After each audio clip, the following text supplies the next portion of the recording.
ಶಾಂತಿಹೀನ ಬದುಕಲಿ ಶಾಂತಿಯನ್ನು ಕಾಣುವ ಶಾಂತಿನಾಥ ಸ್ವಾಮಿಯ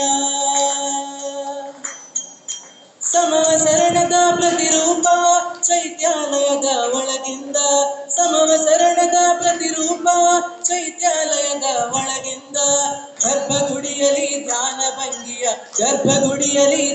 ಭಂಗಿಯ ಮಂಗಲ ಮೂರ್ತಿಯ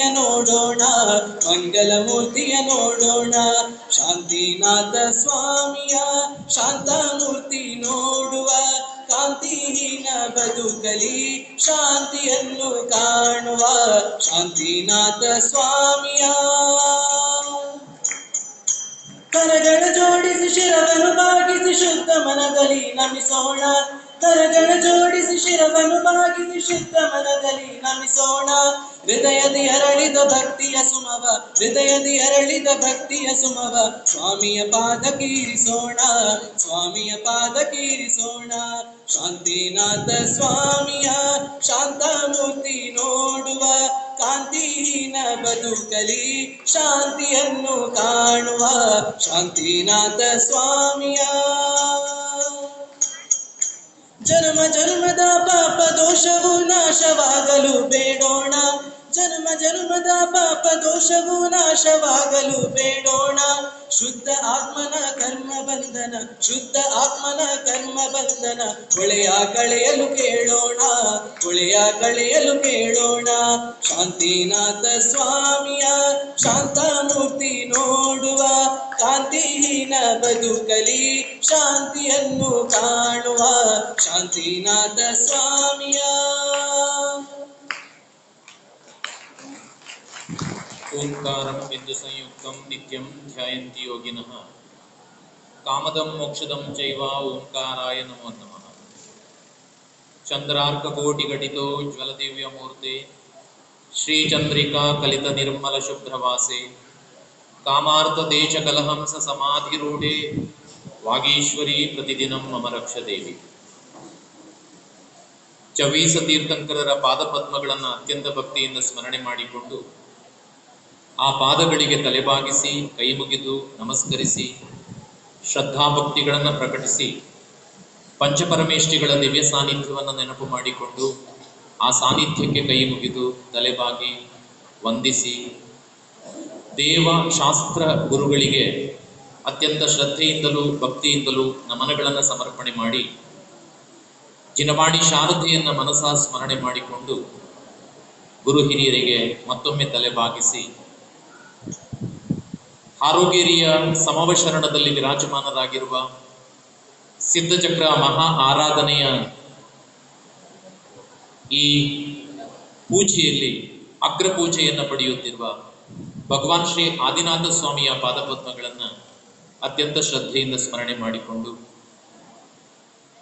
ಈ ಕ್ಷೇತ್ರದಲ್ಲಿ ಜನಿಸಿ ಮುನಿ ಪರಂಪರೆಯಲ್ಲಿ ಶ್ರೇಷ್ಠತೆಯನ್ನು ಪಡೆದ ಪರಮಪೂಜ್ಯ 108 ಗುಣಧಾರಿ ಬ್ರಹ್ಮಾನಂದ ಸಾಗರ ಮುನಿ ಮಹಾರಾಜರ ಪಾದಗಳನ್ನು ಸ್ಮರಣೆ ಮಾಡಿಕೊಂಡು ಕ್ಷೇತ್ರದಲ್ಲಿ ವಿಹಾರ ಮಾಡುತ್ತಿರುವ ಬಾಲಾಚಾರ್ಯ ಪರಮಪೂಜ್ಯ 108 ಗುಣಧಾರಿ ಸಿದ್ಧಸೇನ ಮುನಿ ಮಹಾರಾಜರ ಪಾದಪದ್ಮಗಳಿಗೆ ತ್ರಿವಾರ ನಮೋಸ್ತುಗಳನ್ನು ಸಮರ್ಪಣೆ ಮಾಡಿ ಪರಮಪೂಜ್ಯ 108 ಗುಣಧಾರಿ ಸಮುದ್ರಸೇನ ಮುನಿ ಮಹಾರಾಜರ ಪಾದಗಳಿಗೆ ತ್ರಿವಾರ ನಮೋಸ್ತುಗಳನ್ನು ಹೇಳಿ ಇಲ್ಲಿರ್ತಕ್ಕಂಥ ಎಲ್ಲ ಸಜ್ಜನ ಬಂಧುಗಳಿಗೆ ಜೈ ಜಿನೇಂದ್ರಗಳನ್ನು ಹೇಳುತ್ತಾ ಇವತ್ತಿನ ಕಾರ್ಯಕ್ರಮವನ್ನು ಪ್ರಾರಂಭಿಸ್ತಾ ಇದ್ದೇವೆ.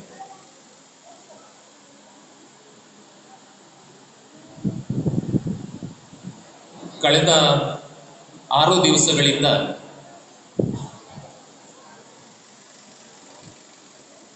ಇಲ್ಲಿ ನಮ್ಮ ಸೇವೆ ನಡೆದಿದೆ. ಇವತ್ತು ಮುಕ್ತಾಯದ ದಿವಸ. ಹೇಳಲಿಕ್ಕೆ ಬಹಳ ಇದೆ, ಆದರೆ ಸಮಯ ಒಂದೇ ನಮ್ಮ ಜೊತೆಯಲ್ಲಿ ಇರ್ತಕ್ಕಂಥ ಕೊರತೆ. ಹಾಗಾಗಿ ಭಾವನೆಗಳಿಗೆ ಆಸ್ಪದ ಕೊಡದೆ ಯಾರೆಲ್ಲ ಈ 6 ದಿವಸಗಳಲ್ಲಿ ನಮ್ಮ ಈ ಕಾರ್ಯಕ್ರಮಕ್ಕೆ ಶಕ್ತಿಯಾಗಿ ನಿಂತು ಬೆಂಬಲ ಕೊಟ್ಟು ಹರಸಿ ಆಶೀರ್ವದಿಸಿ ಪ್ರತ್ಯಕ್ಷ ಹಾಗೂ ಪರೋಕ್ಷವಾಗಿ ನೆರವಾಗಿದ್ದಾರೋ ಅವರೆಲ್ಲರನ್ನು ಕೂಡ ಅತ್ಯಂತ ಪ್ರೀತಿಯಿಂದ ನೆನಪು ಮಾಡಿಕೊಂಡು ಅವರಿಗೆಲ್ಲರಿಗೂ ಕೂಡ ಕೃತಜ್ಞತೆಗಳನ್ನ ಒಂದು ಮಾತಿನಲ್ಲಿ ಹೇಳ್ತಾರೆ.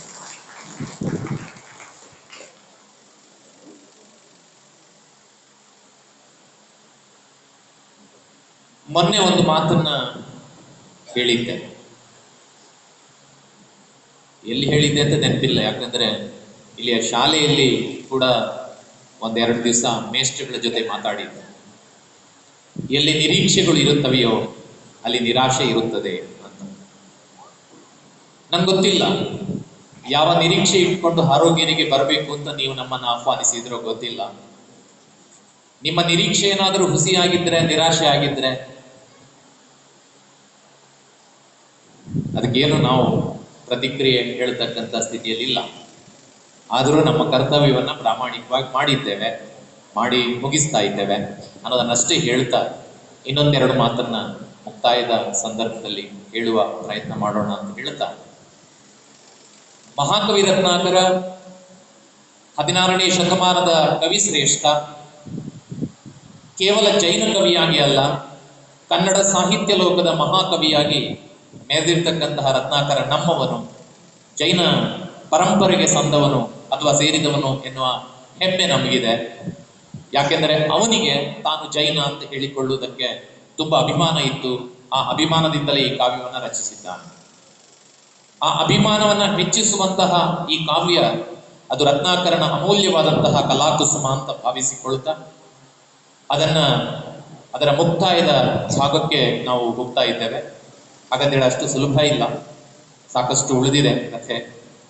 ಅದನ್ನು ಕೈಗೆತ್ತಿಕೊಳ್ಳುವ ಸಂದರ್ಭದಲ್ಲಿ ಕವಿ ಹೇಗೋ ಹಾಗೆ ನಾವು ಕೂಡ ಆದಿಜನೀಶ್ವರರನ್ನ ಸ್ತುತಿ ಮಾಡತಕ್ಕಂಥ ಪರಮ ಪರಂಜ್ಯೋತಿಯೊಂದಿಗೆ ಇವತ್ತಿನ ಕಾರ್ಯಕ್ರಮವನ್ನು ಪ್ರಾರಂಭಿಸ್ತಾ ಇದ್ದೇವೆ.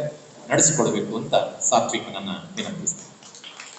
ಪರಮ ಪರಂಜ್ಯೋತಿ ಕೋಟಿ ಚಂದ್ರಾದಿತ್ಯ ಕಿರಣ ಸುಜ್ಞಾನ ಪ್ರಕಾಶ. ಪರಮ ಪರಂಜ್ಯೋತಿ ಕೋಟಿ ಚಂದ್ರಾದಿತ್ಯ ಕಿರಣ ಸುಜ್ಞಾನ ಪ್ರಕಾಶ. ಸುರರಮ ಕುಟಮಣಿ ರಂಜಿತ ಚರಣಾಬ್ಜ, ಸುರರಮ ಕುಟಮಣಿ ರಂಜಿತ ಚರಣಾಬ್ಜ, ಶರಣಾಗು ಪ್ರಥಮ ಜಿನೇಶ, ಶರಣಾಗು ಪ್ರಥಮ ಜಿನೇಶ. ಯಶೋಧರ ಚರಿತ್ರೆಯಲ್ಲಿ ಕವಿ ಚನ್ನ ಮುನಿಸೂರತ ಸ್ವಾಮಿಯನ್ನ ಸ್ತುತಿ ಮಾಡಿ ಕಾವ್ಯವನ್ನ ಪ್ರಾರಂಭಿಸ್ತಾನೆ. ಇಲ್ಲಿ ಆದಿನಾಥ ಸ್ವಾಮಿಯನ್ನ ಸ್ತುತಿ ಮಾಡಿ ರತ್ನಾಕರ ತನ್ನ ಕಾವ್ಯವನ್ನ ಪ್ರಾರಂಭಿಸ್ತಾನೆ. ನಾವು ಆದಿನಾಥರನ್ನ ಸ್ತುತಿ ಮಾಡ್ಲಿ ಅಥವಾ 24 ಮಂದಿ ತೀರ್ಥಂಕರಲ್ಲಿ ಯಾರನ್ನ ಸ್ತುತಿ ಮಾಡಿದ್ರು ಸ್ತುತಿಯ ಮೂಲ ಆಶಯ ಒಂದೇ. ಯಾಕೋ ಗೊತ್ತಿಲ್ಲ, ಸಮಯ ಕಡಿಮೆ ಇದೆ, ಆದರೂ ಬೇರೆ ಬೇರೆ ಸಂಗತಿಗಳು ನೆನಪಿಗೆ ಬಂದ್ಬಿಡ್ತವೆ. ಒಂದ್ ದಿವಸ ನಮ್ಮ ಮನೆಗೆ ಒಬ್ಬರೊಂದು ಆಮಂತ್ರಣ ಕೊಡ್ಲಿಕ್ಕೆ ಅಂತ ಬಂದರು.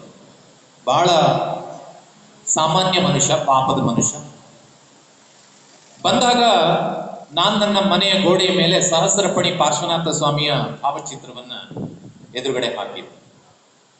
ಹೀಗೆ ನೋಡಿದ್ರು, ನೋಡಿ ಇದು ಪಾರ್ಶ್ವನಾಥ ಸ್ವಾಮಿ ಅಲ್ವಾ ಅಂತ ಹೇಳಿದ್ರು.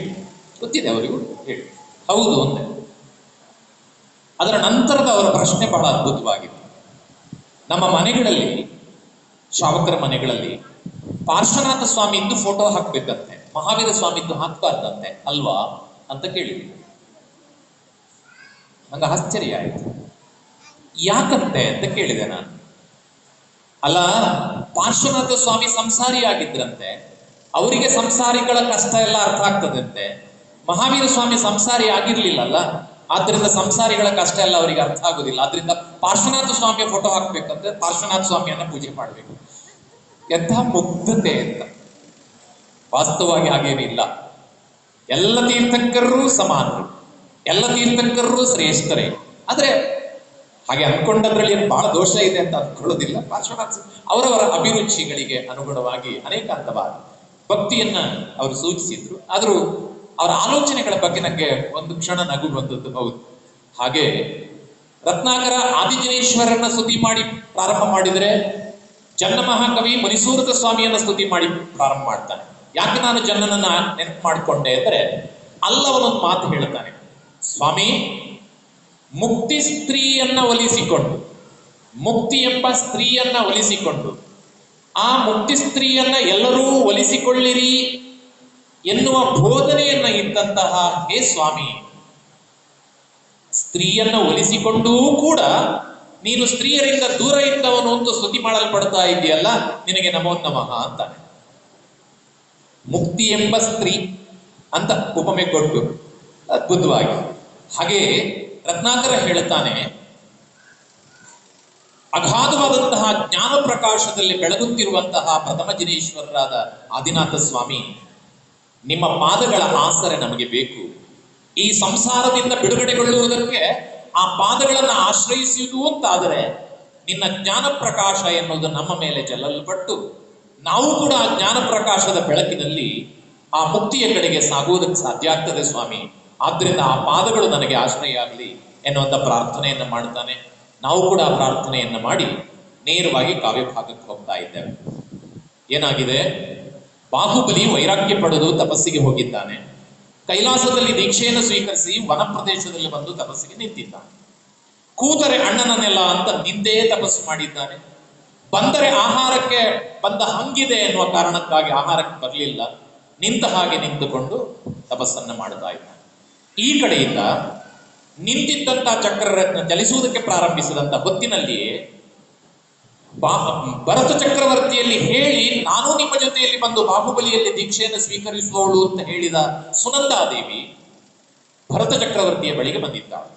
ಒಂದು ಕಡೆಯಿಂದ ಚಕ್ರ ಸಿದ್ಧವಾಗಿದೆ, ಆ ಹೊತ್ತಿಗೆ ಸುನಂದೆ ಕೂಡ ಬಂದಿದ್ದಾಳೆ. ಮುಂದೆ ಕಿರಿಯಮ್ಮ ದೀಕ್ಷೆಗಿದುವೆ ನೇನೆ ಭರತೇಶ ನರುಗೋಲನಾತ್ಮಜರಿನ್ನು. ಕಿರಿಯಮ್ಮ ದೀಕ್ಷೆಗಿದುವೆ ನೇನೆ ಭರತೇಶ ನರುಗೋಲನಾತ್ಮಜರಿನ್ನು. ನೆರೆವನ್ನ ದೀಕ್ಷೆಗೆಳಸಲಾಗದೆಂದು, ನೆರೆವೆನ್ನ ದೀಕ್ಷೆಗೆಳಸಲಾಗದೆಂದು ಕಾಲ್ಗೆರಗಿ ನಿಲ್ಲಿಸಿದನ ಚಕ್ರಿ. ಆ ಕಾಲ್ಗೆರಗಿ ನಿಲ್ಲಿಸಿದನ ಚಕ್ರಿ. ಭರತನನ್ನ ಸುನಂದಾದೇವಿ ಕೇಳುತ್ತಾಳೆ, ಮಗು, ನನ್ನ ಮಗನಾದಂತಹ ಬಾಹುಬಲಿ ತಪಸ್ಸಿಗೆ ಹೋಗಿದ್ದಾನೆ ಅನ್ನೋದನ್ನು ಕೇಳಿದ್ದೇನೆ. ಯಾವ ಆರೋಪವನ್ನು ಭರತನ ಮೇಲೆ ಮಾಡಲಿಲ್ಲ ಅವಳು. ಅವನನ್ನ ತಪಸ್ಸಿಗೆ ಓಡಿಸಿದಿ, ಈ ತರದ್ದಿಲ್ಲ. ಆದ್ದರಿಂದ ಅವನ ಮಡದಿಯರೆಲ್ಲರೂ ಕೂಡ ಬಾಹುಬಲಿಯಲ್ಲೇ ಹೋಗಿ ದೀಕ್ಷೆಯನ್ನು ಸ್ವೀಕರಿಸಬೇಕು ಅಂತ ಹೊರಟು ಹೋಗಿದ್ದಾರೆ. ನಾನು ಹೋಗ್ಬೇಕು, ಆದರೆ ರಾಜ್ಯದ ಔದನಪುರದ ಜವಾಬ್ದಾರಿಯ ದೃಷ್ಟಿಯಿಂದ ನಿನ್ನ ಬಳಿಗೆ ಬಂದಿದ್ದೇನೆ. ಅದನ್ನೆಲ್ಲವನ್ನು ಕೂಡ ನೀನು ಒಪ್ಪಿಸಿಕೋ, ನನ್ನನ್ನು ಹೋಗುವುದಕ್ಕೆ ಅನುಮತಿ ಕೊಡು. ಥಟ್ಟನೆ ಭರತ ಚಕ್ರವರ್ತಿ ಸುನಂದಾದೇವಿಯ ಕಾಲಿಗೆ ಅಡ್ಡಬಿದ್ದ. ಅಮ್ಮ, ಮೊದಲೇ ಆತಂಕದಲ್ಲಿದ್ದೇನೆ, ಎಲ್ಲರನ್ನ ಕಳ್ಕೊಂಡಿದ್ದೇನೆ ಅಂತ. ನೀನೂ ಹೋದ್ರೆ ನನಗೆ ಯಾರೂ ದಿಕ್ಕಿಲ್ಲಮ್ಮ. ಆದ್ದರಿಂದ ಸ್ವಲ್ಪ ಸಮಯ ಕೊಡು ನನಗೆ. ಮಕ್ಕಳು ಚಿಕ್ಕವರಿದ್ದಾರೆ ಬಾಹುಬಲಿಯರು. ನನಗೆ ಬಹುದನಪುರ ಬೇಡ. ನಾನು ಬಹುದನಪುರವನ್ನು ಅಪೇಕ್ಷಿಸಿದವನೇ ಅಲ್ಲ. ತಮ್ಮನೇ ಇರಬೇಕು. ಬಹುದನಪುರದಲ್ಲಿ ಮಾತ್ರ ಅಲ್ಲ, ಷಡ್ಗಂಡವನ್ನು ನನ್ನ ತಮ್ಮನಾದಂತಹ ಬಾಹುಬಲಿಯೇ ಆಳಿಕೊಂಡಿರಬೇಕು ಅಂತ ಅಪೇಕ್ಷೆ ಪಟ್ಟವನು ನಾನು. ಅಂಥದ್ರಲ್ಲಿ ಬಹುದನಪುರ ನನಗೆ ಯಾಕೆ? ಆದ್ದರಿಂದ ಮಕ್ಕಳು ದೊಡ್ಡ ಆಗುವವರೆಗಾದರೂ ಮುಂದೆ ಆ ಹೊಣೆಗಾರಿಕೆಯನ್ನು, ಬಾಹುಬಲಿಯ ನಂತರದ ಹೊಣೆಗಾರಿಕೆಯನ್ನು ಉತ್ತರಾಧಿಕಾರಿಗಳಾಗಿ ಮಹಾಬಲ ರಾಜನೇ ಮೊದಲಾದವರು ನಡೆಸಿಕೊಂಡು ಹೋಗುವ ಸ್ಥಿತಿ ಬರುವವರೆಗಾದರೂ ನೀವು ನಿಂತು ನನ್ನನ್ನು ನಡೆಸಬೇಕು ಅಂತ ಕೇಳಿ. ಸುನಂದೆಗೆ ಅವನು ಹೇಳುವ ಮಾತು ಹೌದು ಅಂತ ಅನ್ನಿಸ್ತಾ ಅವನ ಸ್ಥಿತಿಯನ್ನು ನೋಡಿದಾಗ ಹಿರಿಯಳಾಗಿ ಅದನ್ನು ನಡೆಸ್ಕೊಡ್ಬೇಕು ಅನ್ನುವಂಥ ಭಾವನೆಯಿಂದ ಆಯ್ತು ಅಂತ ಒಪ್ಪಿಕೊಂಡಿದ್ದಾಳೆ. ಬಾಹುಬಲಿಯ 3 ಮಕ್ಕಳನ್ನ ಕರೆದು ಭರತ ತನ್ನ ಎಡಬಲದಲ್ಲಿ ಕುಳ್ಳಿರಿಸಿಕೊಂಡು ಬುದ್ಧಿ ಹೇಳಿದ. ಮಹಾಬಲ ರಾಜನಿಗೆ ಪೌದನಪುರದ ಅಧಿಕಾರದ ಪಟ್ಟಾಭಿಷೇಕವನ್ನು ಮಾಡಿದ. ಅವರೆಲ್ಲರನ್ನು ಕೂಡ ಕರೆದು ಹೇಳ್ತಾನೆ, ಜವಾಬ್ದಾರಿ ನಿಮ್ದು ಮಕ್ಕಳೇ, ನೋಡಿಕೊಳ್ಬೇಕು ಪೌದನಪುರವನ್ನ. ಏನಾದ್ರೂ ಕಷ್ಟ ಬಂದ್ರೆ ನಾನಿದ್ದೇನೆ, ದೊಡ್ಡಪ್ಪ ಇದ್ದೇನೆ, ಚಿಂತೆ ಮಾಡಬೇಡಿ. ಆದ್ರೆ ನಿತ್ಯದ ಎಲ್ಲ ಕ್ರಿಯೆಗಳನ್ನು ನೀವು ನಡೆಸ್ಕೊಂಡು ಹೋಗ್ಬೇಕು, ಅದು ನಿಮ್ಮ ಜವಾಬ್ದಾರಿ. ಆಗಾಗ ಬಂದು ಅಮ್ಮನ ಕ್ಷೇಮವನ್ನ, ಸುನಂದಾದೇವಿಯ ಕ್ಷೇಮವನ್ನ, ನಿಮ್ಮ ಕ್ಷೇಮವನ್ನ ಎಲ್ಲವನ್ನ ನೋಡಿಕೊಳ್ತಕ್ಕಂಥ ಹೊಣೆಗಾರಿಕೆ ನಂದು, ಚಿಂತೆ ಮಾಡಬೇಡಿ. ಆದ್ರೆ ಆ ಹೊಣೆಗಾರಿಕೆಯನ್ನ ನಿಭಾಯಿಸಬೇಕಾದಂತ ಕರ್ತವ್ಯ ನಿಮ್ದು. ಅಮ್ಮನ ಜೊತೆಯಲ್ಲಿ ಹೋಗಿ ಅಂತ ಕಳಿಸ್ಕೊಂಡಿದ್ದಾನೆ. ಅವರು ಆಚೆ ಹೋಗಿದ್ದಾರೆ. ಈಗ ಚಕ್ರವನ್ನ ಮುಂದಿಟ್ಟುಕೊಂಡು ಹೌದನ ಅಯೋಧ್ಯೆಯ ಕಡೆಗೆ ಭರತೇಶ ಹೊರಟಿದ್ದಾನೆ. ಸಾಕೇತಪುರದ ಮಹಾಪ್ರಜೆಗೂಡಿ ಪತಾಕೆ ಪಲ್ಲವ ಛತ್ರಗೂಡಿ. ಸಾಕೇತಪುರದ ಮಹಾಪ್ರಜೆಗೂಡಿ ಪತಾಕೆ ಪಲ್ಲವ ಛತ್ರಗೂಡಿ. ಮಾಕಾಳ ನಾಯಕ ನೀದಿರ್ವಂದು ಕಂಡ, ಮಾಕಾಳ ನಾಯಕ ನೀದಿರ್ವಂದು ಕಂಡ, ಭೂಕಾಂತ ನಿಧಿರೋಳಿಂತೆಂದ, ಆ ಭೂಕಾಂತ ನಿಧಿರೋಳಿಂತೆಂದ. ಚಕ್ರ ಚಲಿಸಿದೆ, ಯಾವ ಆತಂಕವೂ ಇಲ್ಲ, ನೇರವಾಗಿ ಅಯೋಧ್ಯೆಯನ್ನ ಪ್ರವೇಶ ಮಾಡಿದೆ. ಅಲ್ಲಿಗೆ ಇಡೀ ಚಕ್ರವರ್ತಿತ್ವದ ತಿರುಗಾಟ ಮುಕ್ತಾಯವಾಗಿದೆ.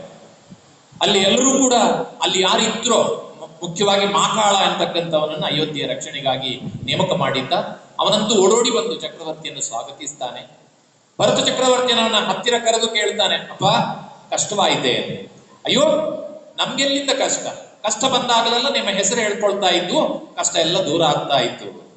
ಆದ್ರೆ ಒಂದು ವಿಚಾರ ಮಾತ್ರ ಸತ್ಯ, ಯಾರು ನಿಮ್ಮ ಜೊತೆಯಲ್ಲಿ ಇದ್ರು, ಸೈನಿಕರಿರ್ಬಹುದು, ನಿಮ್ಮ ಮಡದಿಯರಿರ್ಬಹುದು, ಅವರಿಗೆಲ್ಲ ನೀವು ಜೊತೆಯಲ್ಲಿ ಇದ್ರಿ ಅಂತಕ್ಕಂಥ ಧೈರ್ಯ ಇತ್ತು. ನಮಗೆ ಮಾತ್ರ ಇಲ್ಲಿ ಯಾರು ದಿಕ್ಕಿರ್ಲಿಲ್ಲ. ಆದ್ರೆ ಈಗ ನೀವು ಬಂದಿದ್ದೀರಿ, ನಮಗೆ ಸಂಭ್ರಮ ಆಗಿದೆ, ಬನ್ನಿ ಅಂತ ಸ್ವಾಗತಿಸ್ತಾರೆ. ಅರಮನೆಯ ಮುಂಭಾಗದಲ್ಲಿ ರಾಣಿಯರೆಲ್ಲ ಸೇರಿ ಭರತ ಚಕ್ರವರ್ತಿಗೆ ಆರತಿ ಎತ್ತಿ ಅವನನ್ನು ಬರಮಾಡಿಕೊಳ್ತಾರೆ. ನಂಗೆ ಆರತಿ ಎತ್ತುವುದು ಎನ್ನುವಾಗಲೆಲ್ಲ ನೆನಪಾಗುವುದು, ಹಿಂದಿನ ಕಾಲದಲ್ಲಿ ಯುದ್ಧಕ್ಕೆ ಹೋಗಬೇಕು ಅಂತಾದ್ರೆ ತಮ್ಮ ಗಂಡಂದಿರನ್ನ ಕಳಿಸ್ಕೊಡ್ತಾ ಇದ್ರು, ವೀರವನಿತೆಯರು ಕಳಿಸ್ಕೊಡ್ತಾ ಇದ್ರು. ಅವನು ಮರಳಿ ಬಂದ ಮೇಲೆ ಆರತಿ ಎತ್ತುವ ಮೊದಲು ಅವನನ್ನ 3 ಸುತ್ತು ತಿರುಗಿಸ್ತಾ ಇದ್ರಂತೆ. ಗೊತ್ತಾ? ತನ್ನ ಮನೆಯ ಗಂಡ ಯೋಧನಾಗಿ ಹೋಗಿದ್ರೆ 3 ಸುತ್ತು ತಿರುಗಿಸ್ತಾ ಇದ್ರಂತೆ. ಅವನ ಎದೆಯ ಮೇಲೆ ಗಾಯಗಳಿದ್ದರೆ ಅವನಿಗೆ ಆರತಿ ಎತ್ತಿ ಸ್ವಾಗತಿಸ್ತಾ ಇದ್ರಂತೆ. ಬೆನ್ನಿನಲ್ಲಿ ಏನಾದ್ರು ಗಾಯ ಇದ್ರೆ ಒದ್ದು ಓಡಿಸ್ತಾ ಇದ್ರಂತೆ. ಯಾಕೆ ಹೇಳಿ? ಬೆನ್ನಿನಲ್ಲಿ ಗಾಯ ಆಗುವುದು ಯಾವಾಗ? ಹೇಡಿಯಾಗಿ ಓಡಿ ಬರುವಾಗ. ನನ್ನ ಗಂಡ ವೀರನಾಗಿ ಹೋರಾಟ ಮಾಡಿದ್ದಾನೆ ಅಂದಾಗ ಆರತಿ ಎತ್ತಿ ಸ್ವಾಗತಿಸ್ತಾ ಇದ್ರಂತೆ. ಬೆನ್ನಿನಲ್ಲಿ ಗಾಯ ಇದ್ರೆ ಇವನು ಹೇಡಿ ತರದಿಂದ ಓಡಿ ಬಂದಿದ್ದಾನೆ, ಇವ ಯೋಗ್ಯ ಅಲ್ಲ, ಹೀಗೆ ಮಾಡ್ತಾ ಇದ್ರು ಅಂತ ಕೇಳ್ತಾರೆ. ಹಾಗೆ ಭರತ ಚಕ್ರವರ್ತಿಗೆ ಆರತಿ ಎತ್ತಿ ಎಲ್ಲರೂ ಕೂಡ ಬರಮಾಡಿಕೊಂಡಿದ್ದಾರೆ.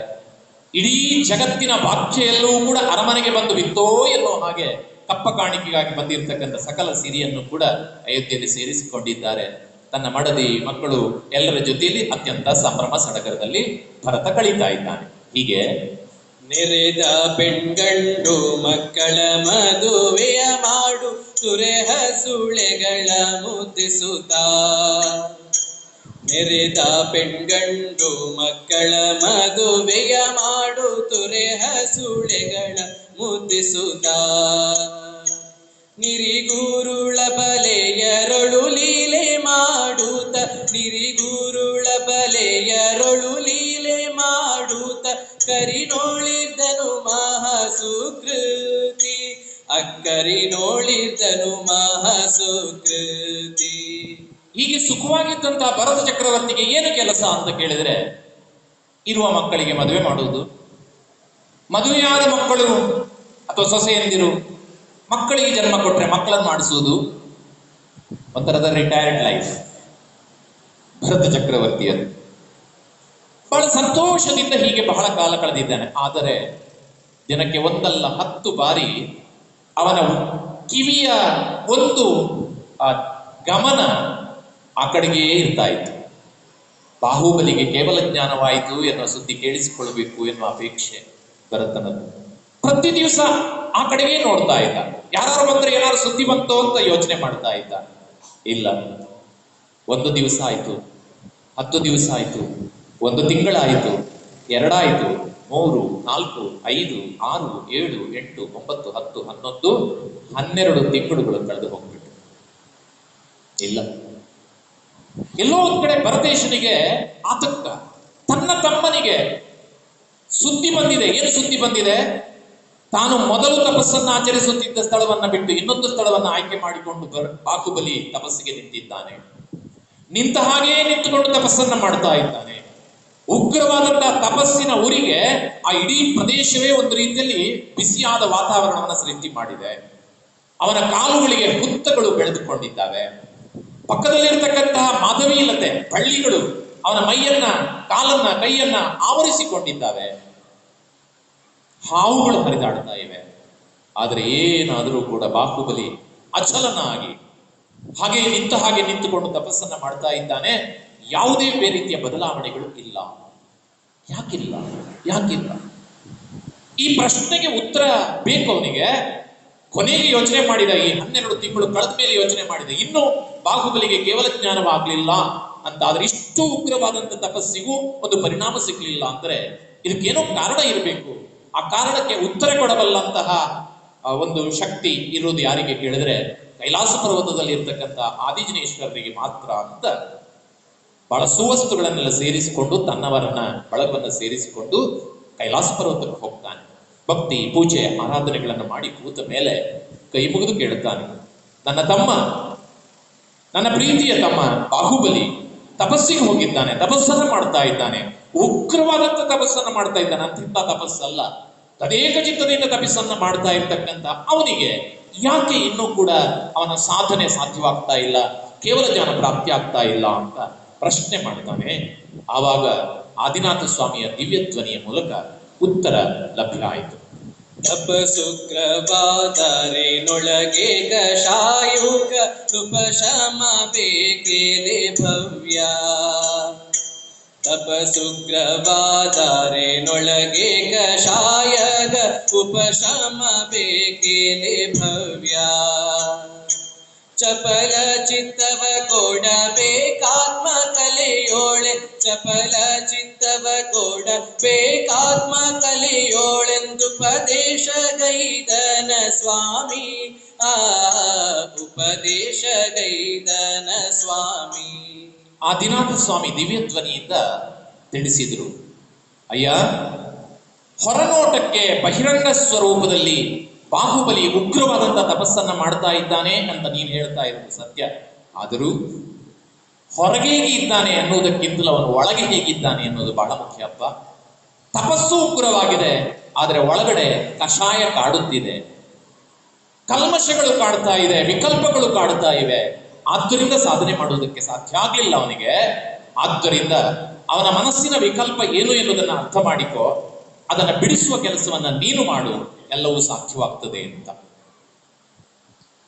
ತಡ ಆಗ್ತದೆ ಅಂತ ಆದರೂ ಒಂದು ಕತೆ ಹೇಳಲೇಬೇಕು ನಾನು. ಒಂದು ಊರಿತ್ತು, ಅಲ್ಲಿ ಅವರು ಬಹಳ ದೊಡ್ಡ ಜಮೀನ್ದಾರರಿದ್ರು. ಅವರ ಜಮೀನು, ಅವರ ತೋಟ ಬಹಳ ದೊಡ್ಡದಿತ್ತು, ಕಾಯಿ ಪಲ್ಯ ಇತ್ಯಾದಿ ಬೇಕಾದಷ್ಟು ಬೆಳೆಸಿದ್ರು. ಆದ್ರೆ ಒಂದೇ ಸಮಸ್ಯೆ, ಅವಳು ಬೆಳೆಸಿರ್ತಕ್ಕಂಥ ಕಾಯಿ ಪಲ್ಯ ರುಚಿಗೋಸ್ಕರ ಆಚೆ ಮನೆಯದ್ದು ಈಚೆ ಮನೆಯದ್ದು ಹಸುಗಳು ಬರ್ತಿದ್ದು ಓಡಿಸ್ತಿದ್ರು. ಆದ್ರೆ ಒಂದು ಮನೆಯ ಹಸು ನಿತ್ಯ ಅವ್ರ ತೋಟಕ್ಕೆ ಬರ್ತಿತ್ತು.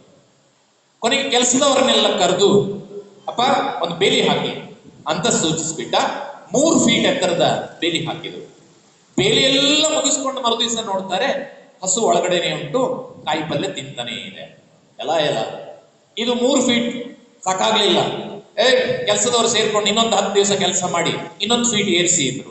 4 ಫೀಟ್ ಆಯ್ತು. ಹಸು ಒಳಗಡೆನೆ ಇದೆ, ಮತ್ತು ತಿಂತಾ ಇದೆ. ಇನ್ನೂ ಜಾಸ್ತಿ ಮಾಡಿಯಪ್ಪ ನೋಡೋಣ ಎಲ್ಲಿಂದ ಬರ್ತದೆ. 5 ಫೀಟ್ ಮಾಡಿದ್ರು, ಮರುದಿವಸ ಹಸು ಒಳಗಡೆನೆ ಇದೆ. 6 ಫೀಟ್ ಮಾಡಿದ್ರು, ಹಸು ಒಳಗಡೆನೆ.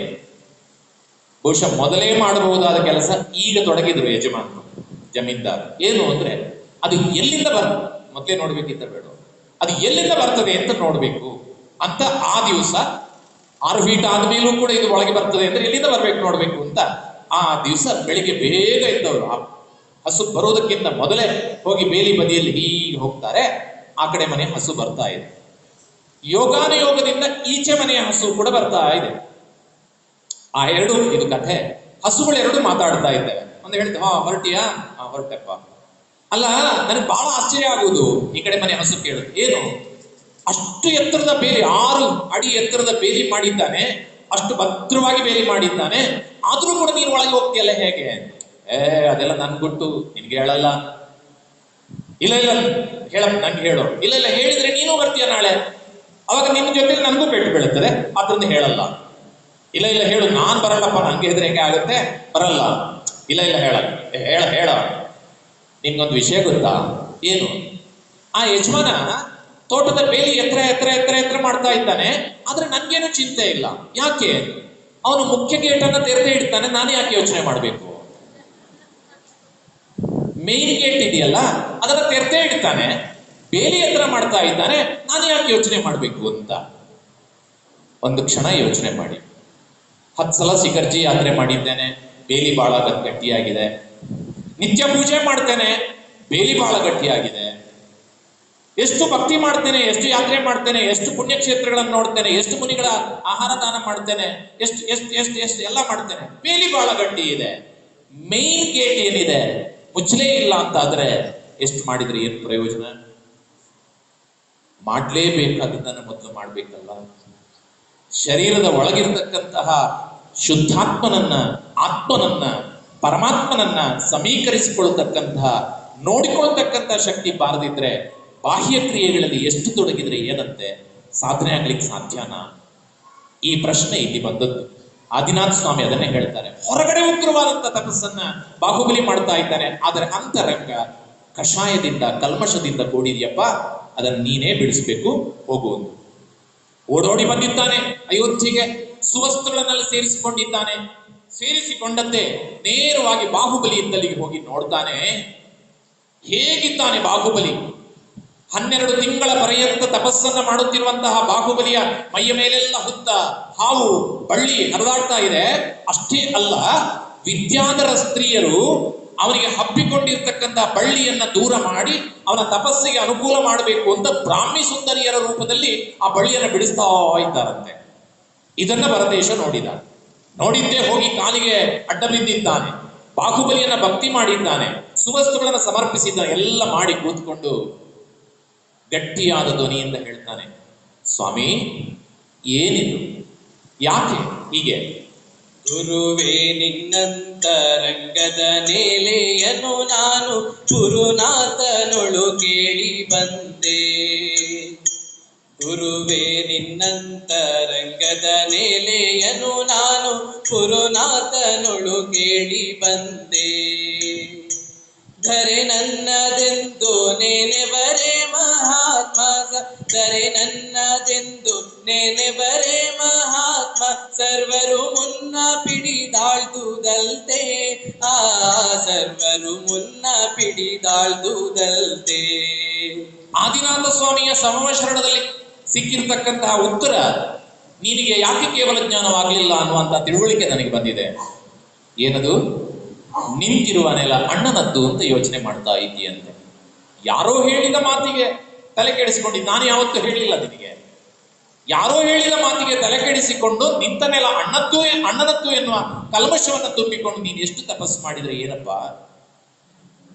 ಆದ್ದರಿಂದ ನಿನಗೆ ಮೊದಲು ಹೇಳಬೇಕಾದ ಮಾತೇನು ಅಂತ ಕೇಳಿದ್ರೆ, ಈ ನೆಲ ನಂದು ಅಂತ ನಿನಗೆ ಯಾರು ಹೇಳಿದ್ರು ಹೇಳು? ಅಪ್ಪ, ಈ ಜಗತ್ತಿನಲ್ಲಿ ಯಾವುದೇ ಒಂದು ವಸ್ತುವನ್ನ ನನ್ನದು ಅಂತ ಯಾರಾದರೂ ಹೇಳಬೇಕು ಅಂತ ಆದ್ರೆ ಹುಟ್ಟುವಾಗ ತರಬೇಕು, ಸಾಯುವಾಗ ಹಿಡ್ಕೊಂಡು ಹೋಗ್ಬೇಕು. ಭೂಮಿಯನ್ನ ಯಾರಾದರೂ ಹಿಡ್ಕೊಂಡು ಹೋಗ್ತಾರೇನೋ? ಹೋಗೋದಕ್ಕೆ ಸಾಧ್ಯವೇ? ನನ್ನದು ಅಂತ ಹೇಳಿಕೊಳ್ಳತಕ್ಕಂಥದ್ದಿದ್ರೆ ಆತ್ಮ ಬಿಟ್ರೆ ಬೇರೆ ಯಾವುದೂ ಇಲ್ಲ. ಶರೀರ ಕೂಡ ಜೊತೆಗೆ ಬರುವುದಿಲ್ಲ. ಹಾಗಾದ್ರೆ ನನ್ನದು ಅಂತ ಯಾವುದನ್ನ ನನ್ನದು ಅಂತ ಹೇಳೋದು? ಶರೀರವೇ ಪರವಸ್ತುವಾಗಿರುವಾಗ ಈ ನೆಲ ನನ್ನದು ಅಂತ ನೀನು ಭಾವಿಸಿಕೊಳ್ಳುವುದರಲ್ಲಿ ಮೂರ್ಖತನ ಅಲ್ವೇನೋ? ಯಾರ್ಯಾರ್ದೋ ಮಾತು ಕಳ್ಕೊಂಡು ಯಾಕೆ ತಲೆ ಕೆಡಿಸ್ಕೊಂಡು? ಇದೇ ಭೂಮಿಯನ್ನ, ಇದೇ ಅಯೋಧ್ಯೆಯನ್ನ, ಇದೇ ಪೌದರಪುರವನ್ನ ಹಿಂದೆ ಎಷ್ಟು ಜನ ಆಳಿಲ್ಲ? ನಾಳೆ ನನ್ನ ಮರಣಾನಂತರ ನಾನು ಹಿಡ್ಕೊಂಡು ಹೋಗ್ತೇನಾ? ಮತ್ತೆಷ್ಟು ಜನ ಬಂದು ಆಳುವುದಿಲ್ಲ? ನಾವು ಕೂಡ ತುಂಬಾ ಚೆನ್ನಾಗಿ ಭರತೇಶ ವೈಭವ ಕೇಳುತ್ತೇವೆ, ಮನೆಗೆ ಹೋದ್ಮೇಲೆ ಮಾತ್ರ ಇದನ್ನೇ ಶುರು ಮಾಡುತ್ತೇವೆ. ಚಿಕ್ಕಂದಿಂದ ಅಭ್ಯಾಸ ನಮ್ಗೆ. ನಾನು ನಿಮ್ ಕತೆ ಹೇಳ್ತಾ ಇರೋದಲ್ಲ, ನನ್ನ ಕತೆನೇ ಹೇಳ್ತಾ ಇರೋದು. ಕ್ಲಾಸಲ್ಲಿ ಕೂತ್ರೆ, ಇದು ನಮ್ಮ ಕ್ಲಾಸು, ಎಷ್ಟು ವರ್ಷ? ಒಂದೇ ವರ್ಷ. ಮುಂದಿನ ವರ್ಷ ಅದು ನನ್ನ ಕ್ಲಾಸು, ಇದು ನಮ್ಮ ಡೆಸ್ಕು, ನಮ್ದು ಅಲ್ಲ, ನಂದು. ನಾನು ಇನ್ನೂ ಒಂದು ಹೆಜ್ಜೆ ಮುಂದೆ ಇದ್ದೆ, ಒಂದು ಗೆರೆ ಹಾಕೊಳ್ತಾ ಇದ್ದು ಡೆಸ್ಕಲ್ಲಿ. ಹೀಗೆ ಕೈ ಕಟ್ಕೊಂಡು ಕೂತ್ಕೊಳ್ಳೋದು. ಅವನ ಕೈ ಏನಾರು ಆ ಗೆರೆಯಿಂದ ಈಚೆ ಬಂದ್ರೆ ಹೀಗೆ ಎಷ್ಟು ಜಗಳ ಆಗುತ್ತೆ. ಸರ್, ನಮ್ಮ ಬೆಂಚು ತಗೊಂಡೋದ್ರು ಸರ್, ಕಂಪ್ಲೇಂಟ್ ಬರ್ತದೆ ಹೆಡ್ ಮಾಸ್ಟರ್ ಹತ್ರ, ಮಾಸ್ಟರ್ಗಳ ಹತ್ರ. ನಮ್ ಬೆಂಚು ನಮ್ ಕ್ಲಾಸಿಗೆ ಬಂದ್ರು ಸರ್. ಹ ಎಷ್ಟು ಸಲ ನಾವು ಹೀಗೆ ಮಾಡ್ತೇವೆ, ನಮ್ದು ನಮ್ದು ನಮ್ದು. ಒಂದು ಬಸ್ನಲ್ಲಿ ಯಾರೋ ಪ್ರಯಾಣ ಮಾಡ್ತಾ ಇರ್ಬೇಕಾದ್ರೆ ಪರ್ಸ್ನಿಂದ ಒಂದು ನಾಣ್ಯ ಕೆಳಗೆ ಬಿತ್ತಂತೆ. ಟನ್ ಟನ್ ಟನ್ ಟನ್ ಟನ್ ಅಂತ ಬಿತ್ತು. ಎಲ್ಲರೂ ಕಿಸೆ ಮುಟ್ಟಿ ನೋಡ್ಕೊಂಡ್ರಂತೆ, ನಂದ ಅಂತ. ಆಗ ಆ ನಾಣ್ಯ ಹೇಳ್ತದೆ ಅಂತೆ, ಅಯ್ಯೋ ಮೂರ್ಖರಿರ, ಶಬ್ದ ಕೇಳಿದ ತಕ್ಷಣ ಎಲ್ಲರೂ ಕೂಡ ನಾಣ್ಯ ನಮ್ದು ಅಂತ ಕಿಸೆ ಮುಟ್ಟಿ ನೋಡ್ಕೊಳ್ತಾ ಇದ್ದೀರಿ, ನಾನು ಯಾರವನೂ ಅಲ್ಲ ಅಂತ. ಒಂದು ನೋಟು ನೀವು ಬೆಳಿಗ್ಗಿಂದ ಸಂಜೆವರೆಗೆ ಎಲ್ಲಿವರೆಗೆ ಪ್ರಯಾಣ ಮಾಡ್ತದೆ ಯೋಚನೆ ಮಾಡಿ. ಆ ನೋಟು ಯಾರ್ದು? ಆದ್ರೆ ಕೊಡುವಾಗ ನಾವು ಹೇಳ್ತೇವೆ ನಂದು ಅಂತ ಅಧಿಕಾರದಿಂದ ಕೊಡ್ತೇವೆ. ಆದ್ರೆ ಒಂದು ಗಳಿಗೆಯಲ್ಲಿ ಅದು ಬೇರೆ ಅರ್ಥ ಆಗ್ತದೆ, ಮತ್ತೊಂದು ಗಳಿಗೆಯಲ್ಲಿ ಬೇರೆ ಅರ್ಥ ಆಗ್ತದೆ, ಸಂಜೆ ಆಗುವಾಗ ಎಲ್ಲೋ ಹೋಗಿರ್ತದೆ. ಆದ್ರೆ ಒಂದು ಕ್ಷಣದಲ್ಲಿ ನಮ್ದು ಅಂತ ಹೇಳಿದ್ದೇವಲ್ಲ, ನಮ್ಮದ. ಸರ್, ನನಗೆ ಮೇಷ್ಟ್ರಗಳದ್ದೇ ಕತೆ ನೆನಪಾಗೋದು. ಒಬ್ಬರು ಮೇಷ್ಟ್ರು ಇದ್ರಂತೆ. ಪಾಪ ಒಂದ್ ದಿವಸ ಹುಡುಗ, ಶಾಲೆ ಬರೋ ಹುಡುಗ ತಪ್ಪು ಮಾಡದ ಅಂತ ಬೆತ್ತ ತಕೊಂಡು ಸರಿ ಹೊಡೆದ್ಬಿಟ್ರು. ಹುಡುಗ ಹೋಗಿ ಮನೇಲಿ ಹೇಳ್ದ, ಅಮ್ಮನಿಗೆ ಬಹಳ ಮುದ್ದು ಮಗು ಅಂದ್ರೆ. ಶಾಲೆಗೆ ಬಂದಿದ್ದಾರೆ, ಮೇಷ್ಟ್ರ ಎದುರು ಕೂತು ಹೇಳಿದ್ರೆ, ಏನ್ ಮೇಷ್ಟ್ರ, ಅವನಿಗೆ ಊಟ ಹಾಕೋದು ನಾನು, ಸ್ನಾನ ಮಾಡಿಸೋದು ನಾನು, ಬಟ್ಟೆ ಹಾಕೋದು ನಾನು, ಹೊಡೆಯುವುದು ನೀವ, ಏನ್ ಅಧಿಕಾರ ನಿಮ್ಗೆ? ಮಾಸ್ಟ್ರು ಪಾಪ ತಪ್ಪ ಆಗಿದೆ, ಎಲ್ಲೋ ಸಿಟ್ಟಲ್ಲಿ ಹೊಡೆದು ಬಿಟ್ಟಿದ್ದಾರೆ, ಸುಮ್ಮನೆ ಕೂತಿದ್ದಾರೆ. ಮಾಸ್ಟ್ರು ಬೈದ್ರು, ಮತ್ತೆ ಬೈದ್ರು. ನಿಂಗೆ ಅಷ್ಟು ಗೊತ್ತಾಗಲ್ಲ, ಪ್ರೀತಿಯಿಂದ ನೋಡ್ಕೊಳ್ಬೇಕೋ ಬೇಡ, ಹೊಡೆದ್ರಿ ಮಗುವಿಗೆ, ಏನಂತ ಹೊಡೆದ್ರಿ, ಯಾಕಂತ ಹೊಡೆದ್ರಿ, ಬೈತಾ ಇದ್ರು. 15 ನಿಮಿಷ ಬೈದ್ರು. ಮಾಸ್ಟರ್ ಸುಮ್ಮನೆ ಕೂತಿದ್ದಾರೆ. ಕೊನೆ ವಾಕ್ಯ ಹೇಳಿದ್ರು ಅಮ್ಮ. ಏನಮ್ಮ ಹೇಳಿದ್ರು ಅಂದ್ರೆ, ಏನ್ರಿ ಇಷ್ಟು ಬೈತಾ ಇದ್ದೇನೆ, ಮಾನ ಮರ್ಯಾದೆ ಇಲ್ಲ ನಿಮ್ಗೆ, ನಿಮ್ ಮನೆ ಹಾಳಾಗಿ ಹೋಗ್ಲಿಕ್ಕೆ ಅಂದ್ರು. ಆ ಕೊನೆ ವಾಕ್ಯ ಕೇಳಿದ್ದೆ ಮೇಷ್ಟ್ರಿಗೆ ಖುಷಿ ಆಯ್ತು, ಅಂತ ನಕ್ಕು ಬಿಟ್ರು. ಈ ಅಮ್ಮನಿಗೆ ಗಡಿಬಿಡಿ, ನಾನು ಬೈದಿದ್ದೇನೆ ನಗಾಡ್ತಾ ಇದ್ದಾರೆ. ನಮ್ಮಲ್ಲೊಬ್ರು ಸಂಸ್ಕೃತ ಮೇಷ್ಟ್ರು ಇದ್ರು, ಅವ್ರು ಯಾವಾಗ್ಲೂ 10 ನಿಮಿಷ ಬೈದು ಮಕ್ಕಳಿಗೆ ಹೇಳ್ತಿದ್ರು, ನಾನು ಇಷ್ಟೊತ್ತು ಬೈದದ್ದು ಆಯ್ತಾ ಅಂತ. ಯಾಕೆ ಮಕ್ಕಳು ಖುಷಿಯಲ್ಲಿರ್ತಾರೆ ಬೈದು. ಹಾಗಾಗಿ ನಿಮ್ಮನೆ ಹಾಳಾಗೋಗ್ಲಿ ಅಂದ್ರೆ ಮೇಷ್ಟ್ರು ನಕ್ಬಿಟ್ರಲ್ಲ, ಏನ್ ನಗಾಡ್ತಾ ಇದ್ದೀರಿ ಬೈದ್ರು ಅಂತ. ಇಲ್ಲ ಇಲ್ಲ, ನಿಮ್ಮ ಕೊನೆ ವಾಕ್ಯ ಖುಷಿ ಆಯ್ತು ನನಗೆ ಅಂತ. ಯಾಕೆ ಅಂತ, ನಾನು ಬಾಡಿಗೆ ಮನೆಯಲ್ಲಿ ಇರೋದು, ನಂಗೇನಂತೆ.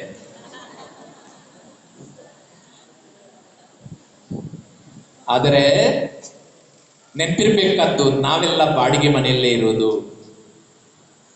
ನಾವೆಲ್ಲ ಇರೋದು ಬಾಡಿಗೆ ಮನೆಯಲ್ಲಿ. ಎಷ್ಟೋ ದಿವಸ ಬಾಡಿಗೆಗೆ ಬಂದಿದ್ದೇವೆ ಇಲ್ಲಿ, ಒಂದ್ ದಿವಸ ಮನೆ ಖಾಲಿ ಮಾಡ್ಕೊಂಡು ಹೋಗೋದೆ. ಎಂತಹ ವಿಚಿತ್ರವಾಗಿರ್ತಕ್ಕಂತಹ ಸ್ಥಿತಿಯಲ್ಲಿ ನಾವಿದ್ದೇವೆ ಅನ್ನೋದನ್ನ ಯೋಚನೆ ಮಾಡಬೇಕು. ಯಶೋಧರ ಚರಿತ್ರೆಯ ಕಥೆಯನ್ನ ಕೇಳಿದ್ದೀರಿ ಅಂತ ಅಂದ್ಕೊಳ್ತೇನೆ. ಹಿಟ್ಟಿನ ಕೋಳಿಯನ್ನ ಬಲಿ ಕೊಟ್ಟಂತಹ ಯಶೋಧರ ಮತ್ತು ಅಮ್ಮ ಚಂದ್ರಮತಿ ಮುಂದೆ 7 ಜನ್ಮಗಳಲ್ಲಿ ಏನೇನಾಗಿ ಹೇಗೆ ಹೋಗ್ತಾರೆ, ಸಂಬಂಧಗಳು ಎಲ್ಲಿಂದ. ಆದ್ದರಿಂದ ಹೇಳಿದ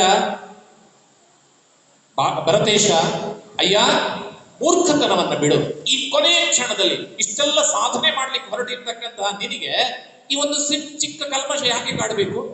ಇಷ್ಟಕ್ಕೂ ಸತ್ಯ ಹೇಳಬೇಕು ಅಂದ್ರೆ ಒಂದು ಕ್ಷಣದಲ್ಲಿ ನೆನಪು ಮಾಡ್ಕೋ, ಯುದ್ಧದ ಸಂದರ್ಭ ನಾನೇನು ಹೇಳಿದ್ದೆ, ಷಟ್ಕಂಠವು ನಿನ್ನದು ಅಂತ ನಿನ್ನ ಪಾದಗಳಲ್ಲಿ ಸಮರ್ಪಿಸಿದ್ನೋ ಇಲ್ವೋ? ನೀನು ಹೌದು ಅಂತ ಸ್ವೀಕಾರ ಮಾಡಿದ್ರೆ ಇವತ್ತು ನಾನು ಅನ್ನೋದಾಗಿರ್ತಿತ್ತ. ಆದ್ರೆ ನಿನ್ನದು ಅಂತ ನಿನ್ನ ಪಾದಗಳಿಗೆ ಸಮರ್ಪಣೆ ಮಾಡಿರ್ತಕ್ಕಂತಹ ಆ ನೆಲವನ್ನ ನೀನು ಬಿಟ್ಟು ಹೋದದ್ದರಿಂದ ಇವತ್ತು ನನ್ನದು. ಹಾಗಾಗಿ ನಿಜವಾಗಿ ಯೋಚನೆ ಮಾಡಿದ್ರೆ ಅದು ನಿನ್ನದೇ ಅಯ್ಯ, ನನ್ನದು ಅಲ್ಲ. ತಾತ್ಕಾಲಿಕವಾಗಿ ಯೋಚನೆ ಮಾಡಿದ್ರೆ ಮತ್ತು ಶಾಶ್ವತವಾಗಿ ನಿಶ್ಚಯದ ದೃಷ್ಟಿಯಿಂದ ಯೋಚನೆ ಮಾಡಿದ್ರೆ ಈ ನೆಲ ಯಾರದೂ ಅಲ್ಲ. ಆದ್ರಿಂದ ಕಲ್ಮಶವನ್ನ ಬಿಡು, ನೀನೇನು ಸಾಧಿಸಬೇಕದನ್ನ ಸಾಧಿಸು ಅಂದ ತಕ್ಷಣ ಇಡೀ ಬಾಹುಬಲಿಯ ಮೈಯಲ್ಲಿ ಕಂಪನವಾಯಿತು. ಮನಸ್ಸು ಅತ್ಯಂತ ಪರಿಶುದ್ಧವಾದಂತ ಸ್ಥಿತಿಗೆ ಬಂತು.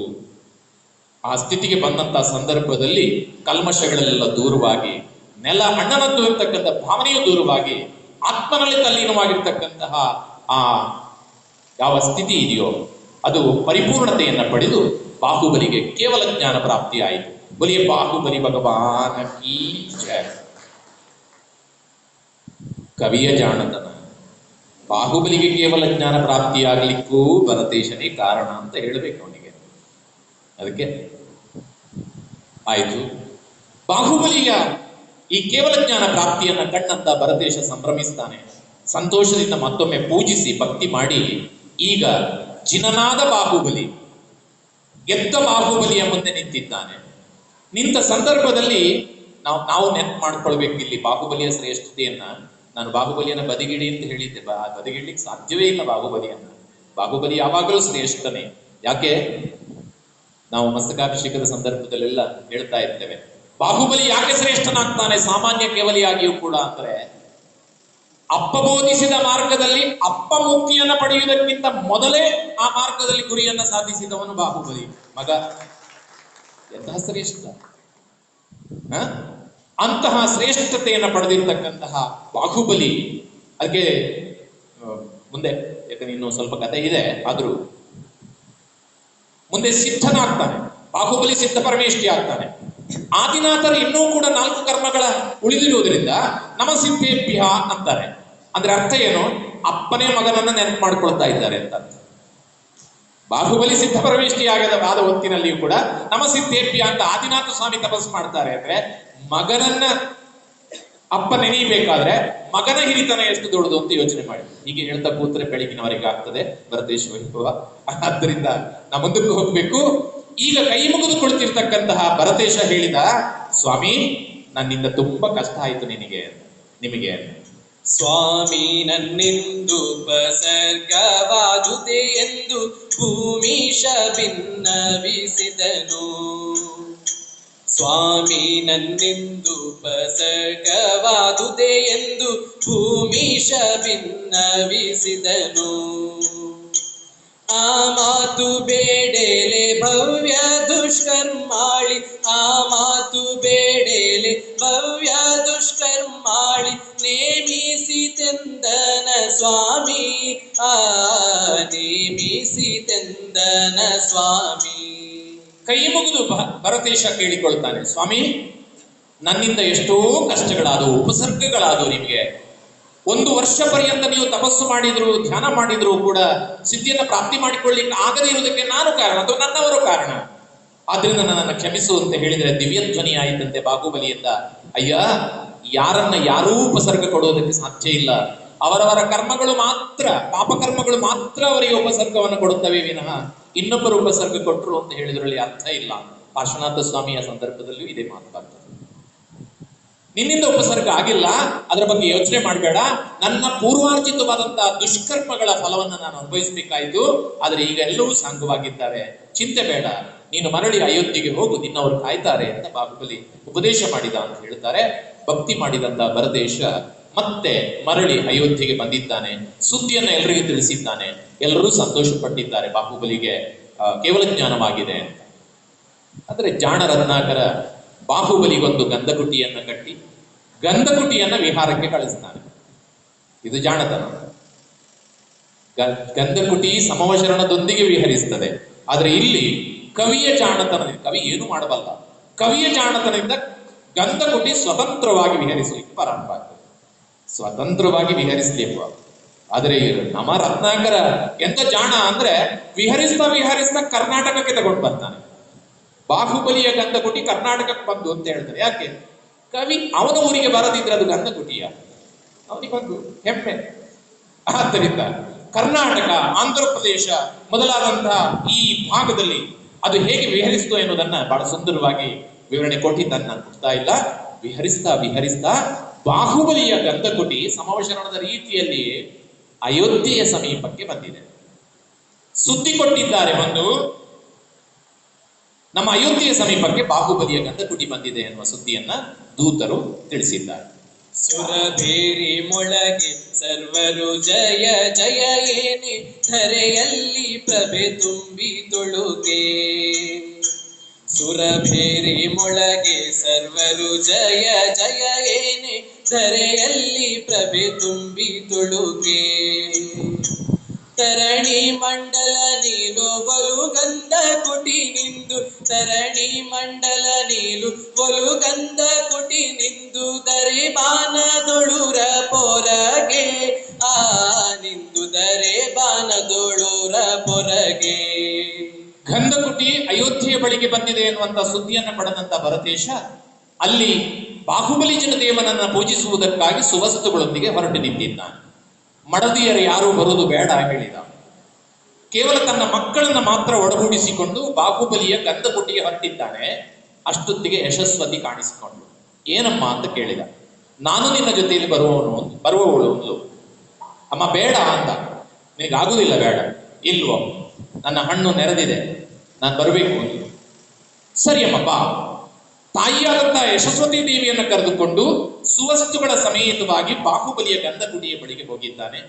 ಅಲ್ಲಿ ಏನು ಪ್ರದಕ್ಷಿಣೆಯನ್ನ ಮಾಡಿದ್ದಾನೆ, ಎರಗಿದ್ದಾನೆ, ಅಷ್ಟವಿಧಾರ್ಜನೆ ಪೂಜೆ ಎಲ್ಲ ಮಾಡ್ತಾ ಇದ್ದಾನೆ. ಆ ಹೊತ್ತಿಗೆ ಯಶಸ್ವತಿ ದೇವಿ ಪ್ರದಕ್ಷಿಣೆ ನಿಧಾನವಾಗಿ ಬರ್ತಾ ಇರಬೇಕಾದ್ರೆ ಆ ಗಂಧಗುಡಿಯಲ್ಲಿ ಕುಳಿತಿದ್ದಂತ ಆರಿಕೇರಿದ್ದು. ಸ್ವತಃ ಯಶಸ್ವತಿ ದೇವಿ ನಮ್ಗೆ ಎಲ್ಲೆಲ್ಲಿ ಹೋಗುವಾಗ ಯಾವ ಯಾವ ತರದ ಉಡುಪಿರ್ಬೇಕು ಅಂತ ಗೊತ್ತಿರಬೇಕು ಅಂತ ಡ್ರೆಸ್ ಕೋಡ್ ಅಂತ ಕರೀತೀವಿ. ನಾವು ಯಾವಾಗಲೂ ಹೇಳ್ತೇವೆ, ಶಿಬಿರಗಳಲ್ಲಿ ಮಕ್ಕಳಿಗೆ ಹೇಳ್ತೇವೆ, ನಮ್ಗೆ ಮದುವೆಗೆ ಹೋಗ್ಲಿಕ್ಕೆ ಒಂದು ಡ್ರೆಸ್ ಅಂತ ಇರ್ತದೆ, ಬಸದಿಗೆ ಹೋಗ್ಲಿಕ್ಕೆ ಅಂತ ಒಂದು ಡ್ರೆಸ್ ಇರ್ಬೇಕಲ್ಲ. ಎಷ್ಟು ಜನ ಸಜ್ಜಿಗೊಳಿಸ್ತೇವೆ ಅಂತ. ಎಲ್ಲೆಲ್ಲಿಗೆ ಹೋಗ್ಬೇಕೇನೇನು, ಮದುವೆ ಮನೆಗೆ ಹೋಗುವ ಡ್ರೆಸ್ ಅನ್ನ ಬಸದಿಗೆ ಹಾಕಿದ್ರೆ ಎಷ್ಟು ಅಪ್ರಸ್ತುತ ಆಗ್ತದೆ ಅಂತ ಯೋಚನೆ ಮಾಡ್ಬೇಕು ಅಂತ. ಹಾಗೆ ಇವಳು ಬಿಳಿಯ ಸೀರೆಯನ್ನ ಉಟ್ಟು ಬಂದಿದ್ದಾಳೆ ಯಶಸ್ವತಿ ದೇವಿ. ಪ್ರದಕ್ಷಿಣೆ ಬರ್ತಾ ಇರ್ಬೇಕಾದ್ರೆ ಅಲ್ಲಿ ಕೂತಿರ್ತಕ್ಕಂಥ ಆರಿಕೆಯರು ಹೇಳಿದ್ರು, ಓಹೋ ಇವಳು ಆರಿಕೆ ಅಲ್ವಾ, ಬಾ ಕುಳಿತುಕೋ ಅಂದ್ಬಿಟ್ರು. ಈ ಒಂದು ಮಾತೆ ಯಶಸ್ವತಿ ದೇವಿಗೆ ಜೀವನದಲ್ಲಿ ವೈರಾಗ್ಯವನ್ನು ಪಡೆಯುವುದಕ್ಕೆ ಕಾರಣ ಆಯಿತು. ತಕ್ಷಣ ಭರತನನ್ನ ಮುಟ್ಟಿ ಹೇಳಿದ್ಲು, ಮಗು ನಾನಿಲ್ಲೇ ಕೂತ್ಕೊಳ್ಳುವಳು. ಭರತನ ಕಣ್ಣಲ್ಲಿ ನೀರು ಬಂತು. ಅವ ಹೇಳಿದ, ಅಮ್ಮ ಏನು ಹೇಳ್ತಾ ಇದ್ದೀಯ? ಏನು ಇಲ್ವೋ, ಜೀವನದಲ್ಲಿ ಏನೆಲ್ಲವನ್ನ ಅನುಭವಿಸಬಹುದೋ ಅದೆಲ್ಲವನ್ನು ಅನುಭವಿಸಿ ಆಗಿದೆ. ಯಾವ ಸುಖವನ್ನ ಮಕ್ಕಳಿಂದ ಮೊಮ್ಮಕ್ಕಳಿಂದ ಸೊಸೆ ಏನ್ ಪಡಿಬಹುದು ಅದನ್ನು ನೋಡಿ ಆಗಿದೆ. ಇನ್ನು ನೋಡುವುದಕ್ಕೆ ಏನಿದೆ ಹೇಳು? ಆದ್ರಿಂದ ನೀನು ನನ್ನನ್ನು ತಡಿಬೇಡ. ಇಲ್ಲಮ್ಮ ನೀನು ನನ್ನ ಜೊತೆ. ಇಂತಹ ಒಂದು ಮನಸ್ಥಿತಿ ಎಲ್ಲ ಕಾಲದಲ್ಲಿ ಬರ್ತದೆ ಅಂತ ನಂಗಂತೂ ಅನಿಸೋದಿಲ್ಲ. ಈಗ ಬಂದಿದೆ, ಅದಕ್ಕೆ ಬದ್ಧಳಾಗಿ ನನ್ನ ಆತ್ಮಕಲ್ಯಾಣವನ್ನು ನಾನು ಸಾಧಿಸಬೇಕು. ಆದ್ರಿಂದ ನನ್ನ ಬಗೆಗಿನ ಚಿಂತೆಯನ್ನು ಬಿಡು, ನನ್ನಲ್ಲಿ ಇರುವುದಕ್ಕೆ ಕೊಡು, ಕಾಲಲಬ್ಧಿ ಬಂದಿದೆ ಅಂತ ಅಷ್ಟು ಹೇಳಿದ್ದು. ಸುಮ್ಮನಾಗಿ ಬಿಟ್ಟ. ಕರ್ಕೊಂಡು ಹೋಗ್ತಾರೆ ಯಶಸ್ವತಿ ದೇವಿಯನ್ನ, ಉಳಿದ ಆರಿಕೆಯನ್ನು ಕರ್ಕೊಂಡು ಹೋಗ್ತಾರೆ. ಬಾಹುಬಲಿ ಜನನ ಎದುರು ನಿಂತು ದೀಕ್ಷೆಯನ್ನು ಕೊಡಬೇಕು ಅಂತ ಹೇಳ್ತಾರೆ. ಆಗ ಅಲ್ಲಿಯೂ ಕೇಳಿದ್ರಂತೆ, ಚಕ್ರೇಶ ನಿನ್ನ ತಾಯಿಗೆ ದೀಕ್ಷೆಯನ್ನು ಕೊಡುವುದಕ್ಕೆ ನಿನ್ನ ಒಪ್ಪಿಗೆಯಾ ಅಂತ. ಯಾವ ಮುಖದಲ್ಲಿ ಒಪ್ಪಿಗೆ ಕೊಡುತ್ತಾನೆ? ತಲೆ ತಿರುಗಿಸಿದ್ನಂತ ಅಷ್ಟೇ. ಅವನು ತಲೆ ತಿರುಗಿಸಿದ್ದೇ ಒಪ್ಪಿಗೆ ಅಂತ ಭಾವಿಸಿಕೊಂಡು ಗುರುಗಳವರನ್ನ ಕರ್ಕೊಂಡು ಹೋಗಿ ಅವರಿಗೆ ದೀಕ್ಷೆಯನ್ನ ಕೊಡ್ತಾರೆ. ಯಶಸ್ವತಿ ದೇವಿ ದೀಕ್ಷೆಯನ್ನು ಕೊಡ್ತಾರೆ.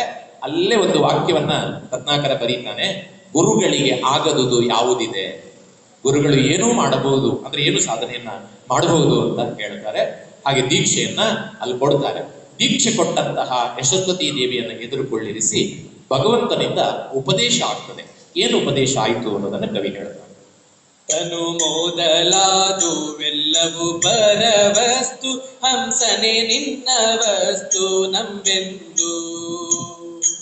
ತನು ಮೊದಲಾದುವೆಲ್ಲವೂ ಪರವಸ್ತು, ಹಂಸನೆ ನಿನ್ನ ವಸ್ತು ನಂಬೆಂದು. ನೆನಹೆಲ್ಲವಳಿದೊಂದೆ ವಸ್ತುವ ನೋಡೆಂದು, ನೆನಹೆಲ್ಲವಳಿದೊಂದೆ ವಸ್ತುವ ನೋಡೆಂದು ಜಿನನುಪದೇಶ ಮಾಡಿದನು. ಆ ಜಿನನುಪದೇಶ ಮಾಡಿದನು. ಉಪದೇಶವಾಯಿತು. ಏನು ಉಪದೇಶವಾಯಿತು? ಅತ್ಯಂತ ಸರಳವಾದಂತಹ ರೀತಿಯಲ್ಲಿ ಉಪದೇಶವನ್ನ ಮಾಡಿದರು.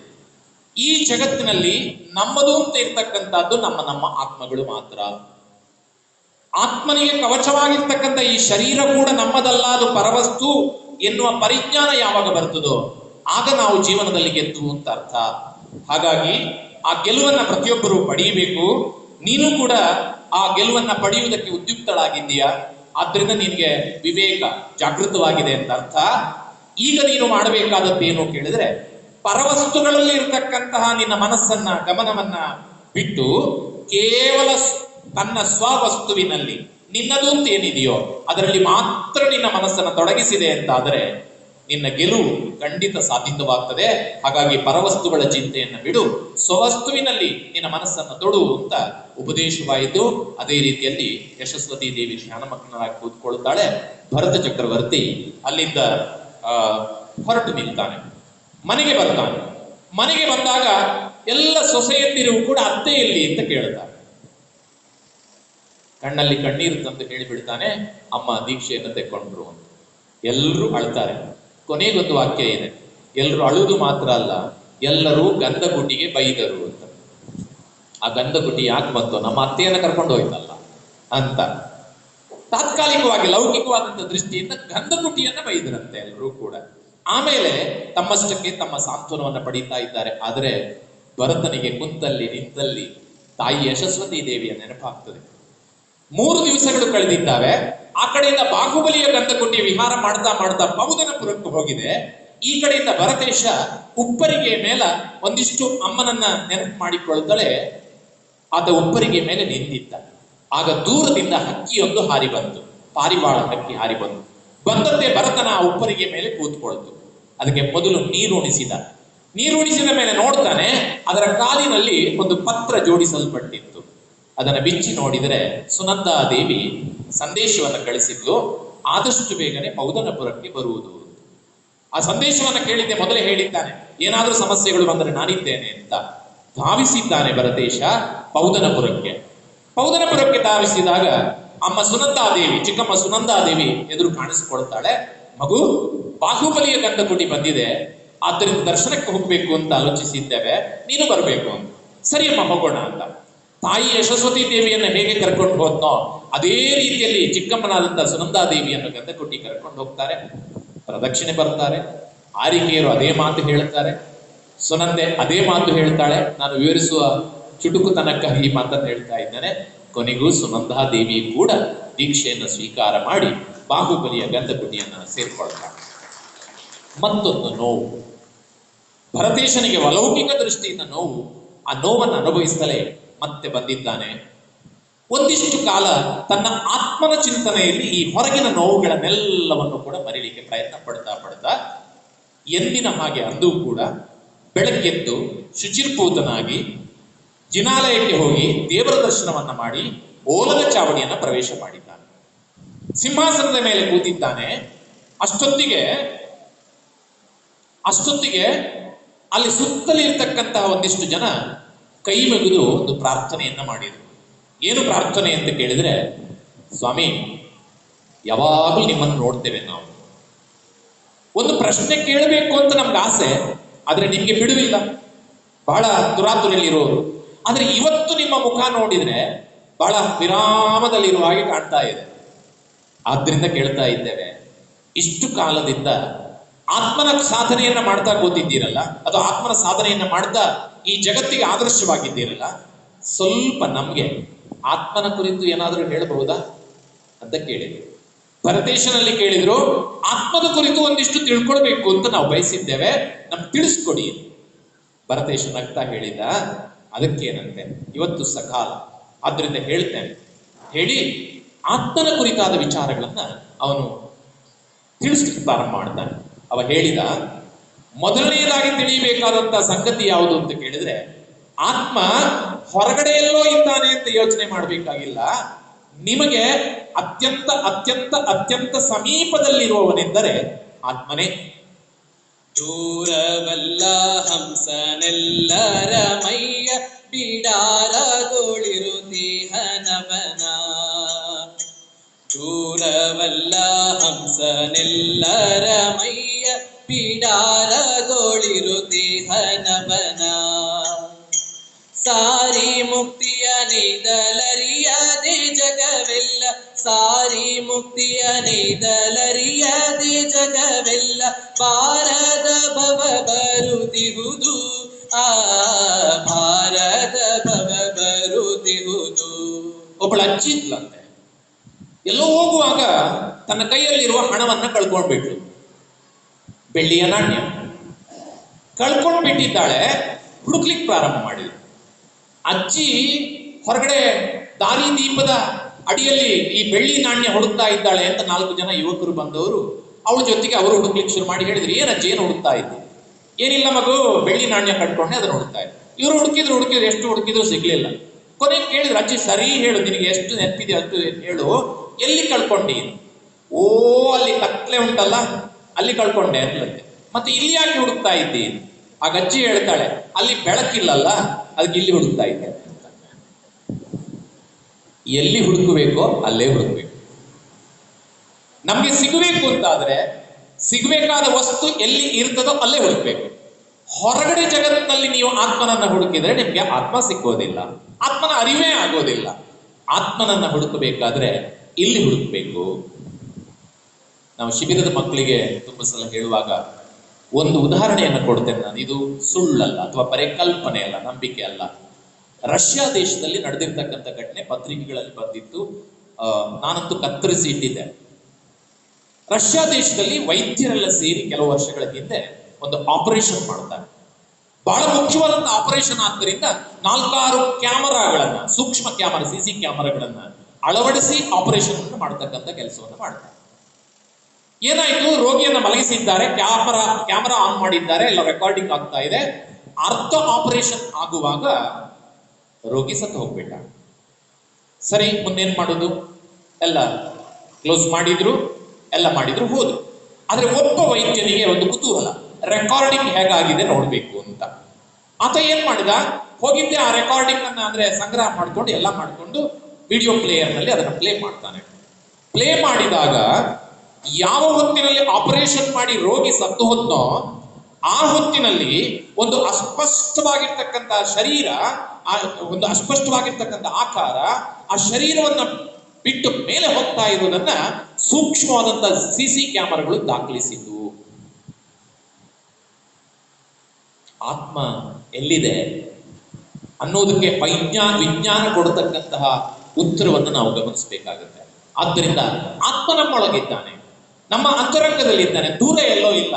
ಹಾಗಾಗಿ ಇಲ್ಲಿ ಹುಡುಕ್ಬೇಕು ಅಂದ್ರೆ ಕಣ್ಣು ಮುಚ್ಚಿ ಹುಡುಕ್ಬೇಕೇ ವಿನಃ ಕಣ್ಣು ತೆರೆದಲ್ಲ. ನಾನು ಇಲ್ಲೇ ಹತ್ತಿರದ ಒಂದು ಊರಿನಲ್ಲಿ ಪರದೇಶ ವೈಭವ ಮಾಡ್ತಾ ಇದ್ದೆ. ಬೆಳಿಗ್ಗೆ ಯಾವಾಗಲೂ ಗುರುಗಳ ದರ್ಶನ ಮಾಡ್ತಾ ಇದ್ದೆ. ಆ ದಿವಸ ಕೂಡ ಹೋಗಿ ಗುರುಗಳಿಗೆ ನಮಸ್ಕಾರ ಮಾಡಿದೆ, ನಮೋಸ್ತವ ಹೇಳಿದೆ. ಮಹಾರಾಜರು ಹೇಳಿದ್ರು, ದೇವರ ದರ್ಶನ ಆಯ್ತಾ? ಆಯ್ತು ಮಹಾರಾಜರೇ. ದೇವರು ಏನು ಹೇಳಿದ್ರು ಅಂತ ಕೇಳಿದ್ರು. ನಂಗೆ ಶಾಕ್ ಆಯ್ತು ಒಂದ್ಸಲ. ಮಹಾರಾಜರು ಯಾಕೆ ಕೇಳ್ತಾ ಇದ್ದಾರೆ, ಯಾಕೆ ಮಹಾರಾಜರು ಹಾಗೆ ಕೇಳ್ತಾ ಇದ್ದೀರಿ? ದೇವರು ಏನ್ ಹೇಳೋದು? ಅಲ್ಲ, ದೇವರು ನಿತ್ಯ ಹೇಳ್ತಾರೆ ಗೊತ್ತಾ ನಿನಗೆ? ಏನು ಮಹಾರಾಜರೇ ಕೇಳಿದೆ. ದೇವ್ರ ಹತ್ರ ಹೋಗಿ ನಮಸ್ಕಾರ ಮಾಡಿದ ಕೂಡಲೇ ದೇವ್ರು ನಿಮ್ಗೊಂದು ಮಾತು ಹೇಳ್ತಾರೆ. ಏನ್ ಮಾತು ಹೇಳ್ತಾರೆ? ಹೊರಗಡೆ ಎಲ್ಲೋ ಹುಡುಕ್ಬೇಡಪ್ಪ, ನನ್ನ ಹಾಗೆ ಕಣ್ಣು ಮುಚ್ಕೊಂಡು ಒಳಗೆ ನೋಡಿದ್ರೆ ನೀನು ನನ್ನ ಹಾಗೆ ಆಗ್ಲಿಕ್ಕೆ ಸಾಧ್ಯ ಅಂತ ಪ್ರತಿ ದಿವಸ ಹೇಳ್ತಾರೆ. ಅಲ್ವಾ? ಎಷ್ಟು ಚೆನ್ನಾಗಿದೆ. ಆದ್ದರಿಂದ ಭಗವಂತ ಕಣ್ಮುಚ್ಕೊಂಡು ಕೂತಿರ್ತಕ್ಕಂಥ ಆ ಪ್ರತಿಮೆಯೇ ನಮಗೆ ಸಂದೇಶವನ್ನು ಕೊಡ್ತದೆ. ನಾವು ಒಳಗೆ ಹುಡುಕ್ಬೇಕು, ನಾವು ಹೊರಗೆ ಹುಡುಕುವುದರಲ್ಲೇ ನಮ್ಮ ಜೀವಮಾನ ಕಳೆದು ಹೋಗ್ತಾ ಇದೆ. ಬೇರೆ ಏನು ಹುಡುಕ್ತಾ ಇದ್ದೇವೆ? ಹುಡುಕ್ಬೇಕಾದ್ದು ಹುಡುಕ್ತಾ ಇಲ್ಲ. ಗೇಟು ತೆರೆದಿಟ್ಟಿದ್ದೇವೆ, ಬೇಲಿ ಹತ್ರ ಮಾಡ್ತಾ ಇದ್ದೇವೆ. ಹಾಗಾಗಿ ಹುಡುಕ್ಬೇಕು, ಇಲ್ಲಿ ಹುಡುಕ್ಬೇಕು. ಅಲ್ಲಿ ಹುಡುಕಿದ್ರೆ ಅಲ್ಲಿ ಇರ್ತಕ್ಕಂಥ ದಿವ್ಯಾತ್ಮ ನಮಗೆ ಕಾಣಿಸ್ತಾನೆ, ಸಿಗ್ತಾನೆ. ಆ ದಿವ್ಯಾತ್ಮ ಹೇಗಿದ್ದಾನೆ? ರತ್ನಾಕರ ಹೇಳ್ತಾನೆ, ಶುದ್ಧನು ಬುದ್ಧನು ನಿತ್ಯನು ಸತ್ಯನು ಶುದ್ಧ ಭಾವಕ್ಕೆ ತೋರ್ಪ ಸುಲಭ. ಶುದ್ಧನು ಬುದ್ಧನು ನಿತ್ಯನು ಸತ್ಯನು ಶುದ್ಧ ಭಾವಕ್ಕೆ ತೋರ್ಪ ಸುಲಭ.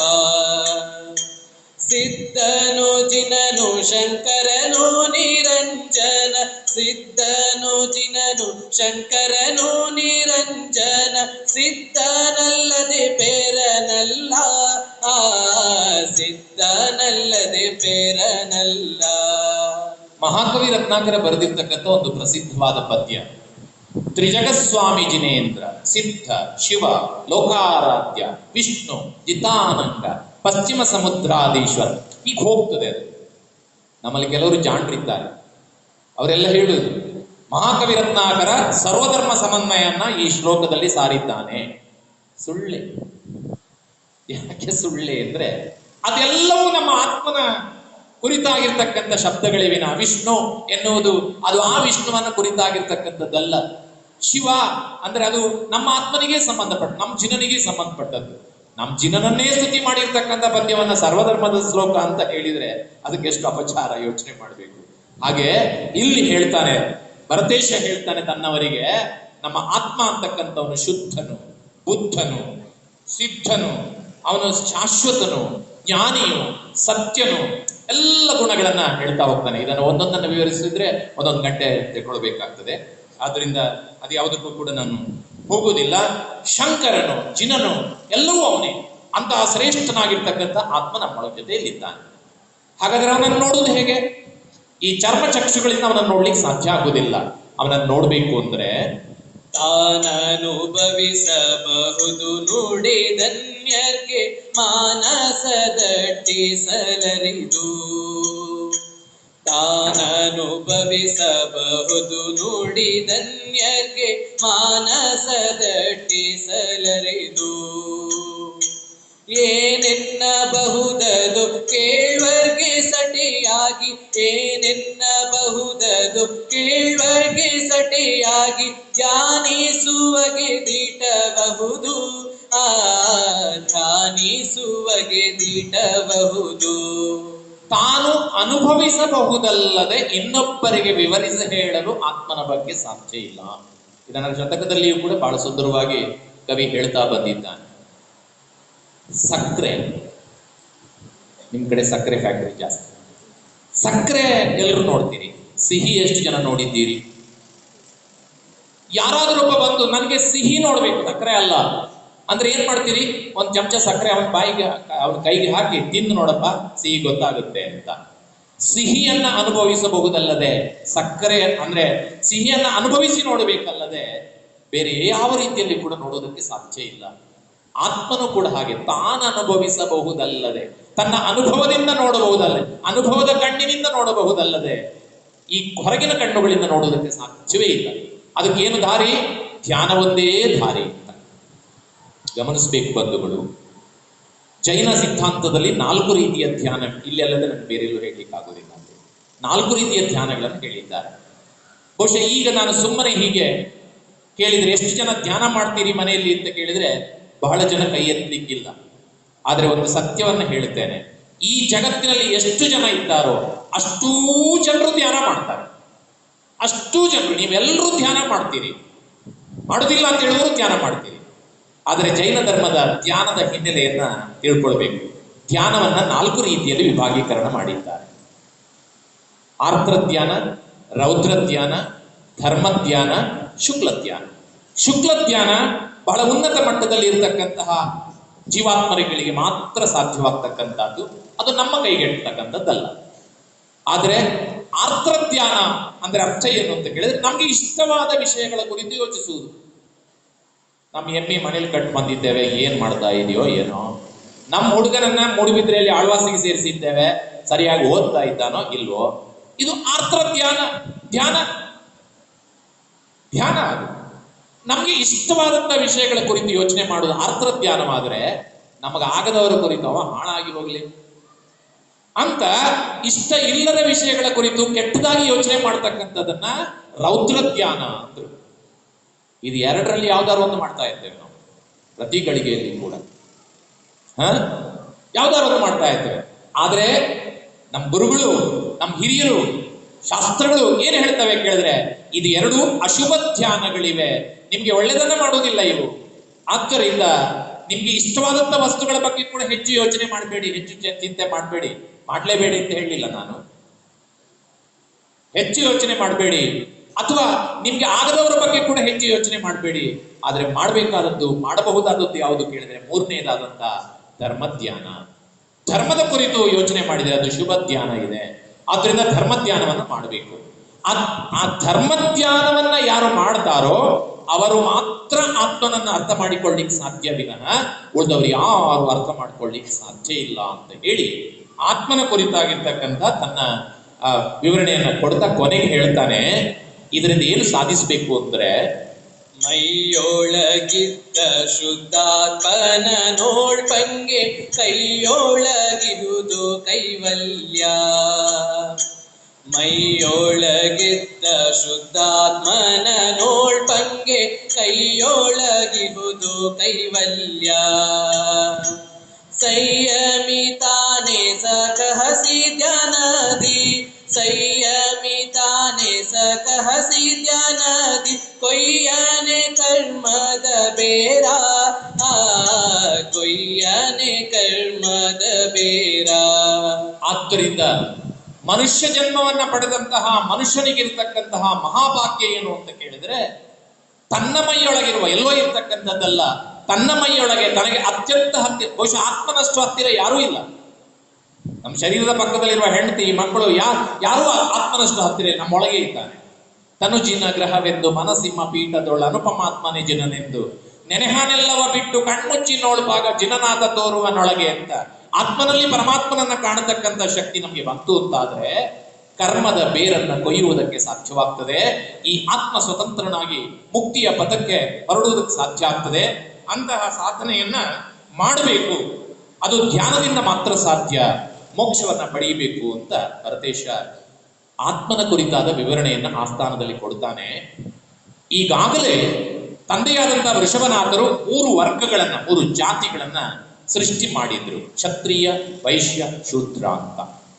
ಏನಾಯ್ತು, ಅವರೆಲ್ಲರೂ ಕೂಡ ಕೂತಿದ್ದಾರೆ. ಕೂತಿರ್ತಕ್ಕಂತಹವರಲ್ಲಿ ಕೆಲವು ವ್ಯಕ್ತಿಗಳನ್ನ ಬಿಟ್ಟು ಉಳಿದಿರ್ತಕ್ಕಂತಹ 3 ವರ್ಗದ ಜನ ಎದ್ದುಕೊಂಡು ಹೋದರು. ಆದರೆ ಇಷ್ಟೂ ಆತ್ಮನ ಕುರಿತಾದಂತಹ ವಿವರಣೆಯನ್ನ ಕೇಳಿಸಿಕೊಂಡಂತಹ 1 ವರ್ಗದ ಜನ ತಮ್ಮ ಕೈಯಲ್ಲಿ ಸೇಸೆಯ ಅಕ್ಷತೆಯನ್ನು ಹಿಡಿದು ನಿಂತು ಭರತೇಶನ ತಲೆಗೆ ಹಾಕಿ ಹೇಳಿದ್ರು, ನಿನ್ನ ವಿಚಾರಗಳು, ನಿನ್ನ ಸಂದೇಶಗಳು, ನೀನು ಕೊಟ್ಟ ಅನುಭವ ಅತ್ಯಂತ ಶ್ರೇಷ್ಠವಾಗಿದೆ, ನಿನಗೆ ಒಳಿತಾಗಲಿ ಅಂತ ಹಾರೈಸಿದ್ರು. ಆಗ ಭರತೇಶ ಹೇಳಿದ, ಅರ್ಥ ಮಾಡಿಕೊಳ್ಳಬೇಕಾದವರು ಅರ್ಥ ಮಾಡಿಕೊಂಡಿದ್ದೀರಿ, ಅರ್ಥ ಮಾಡಿಕೊಳ್ಳಿಕ್ಕಾಗದೆಯವರವರು ಎದ್ದು ಹೋಗಿದ್ದಾರೆ. ಹಾಗಾಗಿ ನೀವು ಎಲ್ಲರಂತಲ್ಲ. ಹಾಗಾಗಿ ನಿಮ್ಮನ್ನ ಇನ್ನು ಮುಂದೆ 4ನೇ ವರ್ಗವಾಗಿ, ಒಂದು ಪ್ರತ್ಯೇಕ ವರ್ಗವಾಗಿ ಸೃಷ್ಟಿ ಮಾಡ್ತೇನೆ ನಾನು. ಅದಕ್ಕೆ ಬ್ರಾಹ್ಮಣ ವರ್ಗ ಅಂತ ಹೆಸರಿಡ್ತೇನೆ ಅಂತ ಹೇಳಿ, ಆದರೆ ಈ ಬ್ರಾಹ್ಮಣ ವರ್ಗ ಎನ್ನುವುದು ಅಪ್ಪಾಜಿಯ ಅನುಮತಿಯ ಬಳಿಕ ಚಲಾವಣೆಗೆ ಬರ್ತದೆ. ನಾನು ಸಮೋಶರಣಕ್ಕೆ ಹೋಗಿ ಅದನ್ನ ಒಪ್ಪಿಗೆಯನ್ನು ಪಡಿತೇನೆ ಅಂತ ಹೇಳಿ ಅವರನ್ನ ಬೀಳ್ಕೊಡ್ತಾನೆ. ಅಲ್ಲಿಂದ ಆ ಬ್ರಾಹ್ಮಣರೆಲ್ಲರೂ ಕೂಡ ತೆರಳಿದ್ರು. ಬಳಿಕ ಮರುದಿನ ಭರತ ಚಕ್ರವರ್ತಿ ತನ್ನ ಅಂತಃಪುರದಲ್ಲಿ ಮಡದಿಯಾದಂತಹ ಸುಭದ್ರೆಯ ಜೊತೆಯಲ್ಲಿ ನಿದ್ರಿಸ್ತಾ ಇದ್ದಾನೆ. ಆ ನಿದ್ರಿಸುತ್ತಿರುವಂತಹ ಹೊತ್ತಿನಲ್ಲಿ ಭರತ ಚಕ್ರವರ್ತಿ 16 ಸ್ವಪ್ನಗಳನ್ನ ಕಾಣ್ತಾನೆ. ವಿವರಣೆ ಕೊಡುವುದಿಲ್ಲ ನಾನು. 16 ಸ್ವಪ್ನಗಳನ್ನ ಕಂಡ. ಅತ್ಯಂತ ಕೆಟ್ಟ ಕೆಟ್ಟ ಕೆಟ್ಟ ಸ್ವಪ್ನಗಳನ್ನ ಕಾಣ್ತಾನೆ. ಇದೆ, ನಮ್ಮ ಶಾಸ್ತ್ರಗಳಲ್ಲಿ ಇದೆ, ನೋಡದೆ ಇದ್ರೆ ಒಳ್ಳೆಯದು. ಬಹಳ ಕೆಟ್ಟದಾಗಿರ್ತಕ್ಕಂಥ ಸ್ವಪ್ನಗಳನ್ನ ಕಂಡದ್ದೇ ಹೆದರಿಕೊಂಡು ಹೇಳ್ತಾನೆ. ಈ ಸ್ವಪ್ನದ ಅರ್ಥ ಏನು ಅಂತ ಆ ಬ್ರಾಹ್ಮಣ ವರ್ಗದವರಲ್ಲಿ ಕೇಳ್ತಾನೆ. ಅವರು ಹೇಳಿದ್ರು, ನಮಗೂ ಏನೋ ತಿಳಿಯವಲ್ಲು, ಗೊತ್ತಾಗುವುದಿಲ್ಲ ನಮ್ಗೆ. ಹಾಗಾದ್ರೆ ಗೊತ್ತಾಗುವುದು ಯಾರಿಗೆ ಅಂದ್ರೆ ಆದಿಜನೇಶ್ವರರಿಗೆ ಮಾತ್ರ. ಅವರು ಮಾತ್ರ ಇದಕ್ಕೆ ಉತ್ತರ ಕೊಡಬಲ್ಲರು. ನಡೀರಿ ಹೋಗೋಣ ಸಮೋಶರಣಕ್ಕೆ ಅಂತ ಎಲ್ಲರೂ ಕೂಡ ಸಮೋಶರಣಕ್ಕೆ ಹೋದರು. ಆದಿಜನೇಶ್ವರರ ಮುಂದೆ ನಿಂತು ಭಕ್ತಿ ಮಾಡಿ ಕೇಳಿದ್ರು, ಸ್ವಾಮಿ ಇಂತಹ ಒಂದು ಕನಸನ್ನು ನಾನು ಕಂಡೆ, ಇದರ ಅರ್ಥ ಏನು ಅಂತ ಗೊತ್ತಾಗ್ಲಿಲ್ಲ, ಸ್ವಲ್ಪ ವಿವರಿಸಿ ಹೇಳ್ತೀರಾ ಅಂತ ಕೇಳಿದ್ರೆ ಆದಿನಾಥ ಸ್ವಾಮಿ ವಿವರಿಸ್ತಾರೆ. ಪ್ರಳಯಬಹುದು ಮತ್ತೆ ಪ್ರಳಯದ ಮುಂದೆಲ್ಲ ಮೊಳೆವು ಧರ್ಮ ಕರ್ಮಗಳು. ಪ್ರಳಯಬಹುದು ಮತ್ತೆ ಪ್ರಳಯದ ಮುಂದೆಲ್ಲ ಮೊಳೆವು ಧರ್ಮ ಕರ್ಮಗಳು. ಬೆಳೆದು ಮತ್ತಂತ್ಯದೊಳ್ಗೆಡುತ್ತ ಕೂಗಾಡುತ್ತ, ಬೆಳೆದು ಮತ್ತಂತ್ಯದೊಳ್ಗೆಡುತ್ತ ಕೂಗಾಡುತ್ತ ಸುಳಿವುದಿ ಪರಿಯಂದ ನಭವ, ಸುಳಿವುದಿ ಪರಿಯಂದ ನಭವ. ಆಗ ಆದಿಜನೇಶ್ವರರ ದಿವ್ಯ ಧ್ವನಿಯಲ್ಲಿ ಸಂದೇಶ ಬಂತು, ಅಯ್ಯ ಈ ಕನಸಿನ ಬಗ್ಗೆ ನೀನು ಹೆಚ್ಚು ಯೋಚಿಸಬೇಕಾದದ್ದಿಲ್ಲ. ಯಾಕೆಂದ್ರೆ ಇಲ್ಲಿರುವ ಯಾವ ಸಂದೇಶವು ನಿನ್ನ ಕಾಲಕ್ಕೆ ಅನ್ವಯಿಸುವುದಿಲ್ಲ. ಆದರೆ ಮುಂದೆ ಭವಿಷ್ಯದಲ್ಲಿ ಧರ್ಮ ನಾಶ ಆಗ್ತದೆ, ಧರ್ಮ ನಾಶ ಆಗ್ತದೆ. ನಾಶ ಅತ್ಯಂತ ಕೊನೆಗೆ ಸರ್ವನಾಶದ ಕಡೆಗೆ ಹೋಗಿ, ಆದರೆ ಮತ್ತೆ ಧರ್ಮ ಚಿಗುರುವ ಕಾಲ, ಒಳ್ಳೆಯ ಕಾಲ ಕೂಡಿ ಬರ್ತದೆ. ಆದ್ದರಿಂದ ಮುಂದೇನು ಪ್ರಳಯ ನಡೆಯುತ್ತದೆ ಅಥವಾ ಮುಂದೇನು ಅನಾಹುತಗಳು ನಡೆಯುತ್ತದೆ ಅದರ ಸಂದೇಶವಾಗಿ ನಿನಗೆ ಕನಸು ಬಿದ್ದಿದೆ. ಆದರೆ ನಿನ್ನ ಕಾಲದ ಬಗ್ಗೆ ಇದಲ್ಲ. ಧರ್ಮ ರಕ್ಷಣೆಗೆ ಏನು ಮಾಡ್ಲಿಕ್ಕೆ ಸಾಧ್ಯವೋ ಅದನ್ನು ನೀನ್ ಮಾಡು ಅಂತಕ್ಕಂಥ ಸಂದೇಶವನ್ನು ಕೊಟ್ಟು. ಆಗ ಭರತೇಶ ಹೇಳಿದ, ಒಂದು ನಾನು ಆತ್ಮನನ್ನ ಅರಿತಿರ್ತಕ್ಕಂಥ ವ್ಯಕ್ತಿಗಳಿಗೆ ಬ್ರಾಹ್ಮಣರು ಒಂದು ವರ್ಗವನ್ನ ಸೃಷ್ಟಿ ಮಾಡಿದ್ದೇನೆ, ಅದಕ್ಕೆ ನಿನ್ನ ಅನುಮತಿ ಇರಲಿ, ಆಶೀರ್ವಾದ ಇರಲಿ ಅಂತ ಕೇಳಿದ್ರೆ ತಥಾಸ್ತು ಅಂತ ಹೇಳಿದರು. ಹಾಗೆ ಆಗ್ಲಿ ಅಂತ ಹೇಳಿದರು. ಜೊತೆಗೆ ಈ ಕೈಲಾಸ ಪರ್ವತ ಅನ್ನೋದು ಅಮೂಲ್ಯವಾಗಿರ್ತಕ್ಕಂಥದ್ದು, ಶ್ರೇಷ್ಠವಾದದ್ದು. ಇದರ ಮೇಲೆ 72 ಅಂತಸ್ತುಗಳ ಒಂದು ಜಿನಾಲಯವನ್ನು ನಿರ್ಮಾಣ ಮಾಡಬೇಕು ಅಂತ ನಿರ್ಧಾರ ಮಾಡಿದ್ದೇನೆ ಧರ್ಮ ರಕ್ಷಣೆಯ ದೃಷ್ಟಿಯಿಂದ, ತಮ್ಮ ಆಶೀರ್ವಾದ ಬೇಕು ಅಂತ. ಹಾಗೇ ಆಗಲಿ ಎಂದರು ಆದಿನಾಥ ಸ್ವಾಮಿ.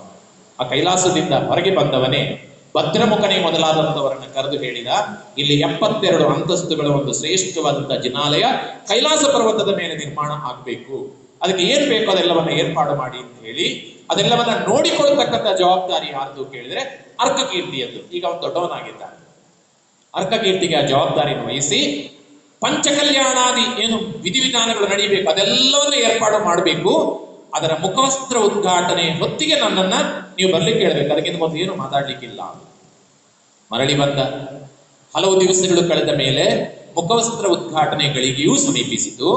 ಅಷ್ಟು ಹೊತ್ತಿಗಾಗಲೇ ಭರತೇಶ ಈ ಧಾರ್ಮಿಕ ಕಾರ್ಯದಲ್ಲಿ ಭಾಗವಹಿಸುವುದಕ್ಕಾಗಿ ಇರಬೇಕು ನೀವು ಅಂತ ಈ ಗಂಗಾದೇವ ಮತ್ತು ಸಿಂಧೂ ದೇವರಿಗೆ ಸಂದೇಶವನ್ನು ಕಳಿಸಿದ್ದಾನೆ. ಈ ಬಾರಿ ಗಂಗಾದೇವಿ ಸಿಂಧೂ ದೇವಿಯರು ತಮ್ಮ ಮಕ್ಕಳ ಜೊತೆಯಲ್ಲಿ ಧಾವಿಸಿ ಬಂದಿದ್ದಾರೆ ಅಯೋಧ್ಯೆಗೆ. ಒಂದು ರೀತಿಯಲ್ಲಿ ಅಯೋಧ್ಯೆಗೆ ಅವರು ಬರುತ್ತಿರುವುದು ಮೊದಲ ಬಾರಿಗೆ ಬಂದಿದ್ದಾರೆ. ಆ ಅಯೋಧ್ಯೆಗೆ ಬಂದಿರತಕ್ಕಂತಹ ಅವರೆಲ್ಲರೂ ಕೂಡ ತಮ್ಮ ಮಕ್ಕಳ ಜೊತೆಯಲ್ಲಿ ಬಂದರು. ಜನನೀಯರೊಡಗೂಡಿ ಬಂದು ಪುತ್ರಿಯರು ಗಮ್ಮನೆ ಕಾಣ್ಕೆ ಇಕ್ಕಿ ಕಾಲ್ಗೆರಗೆ.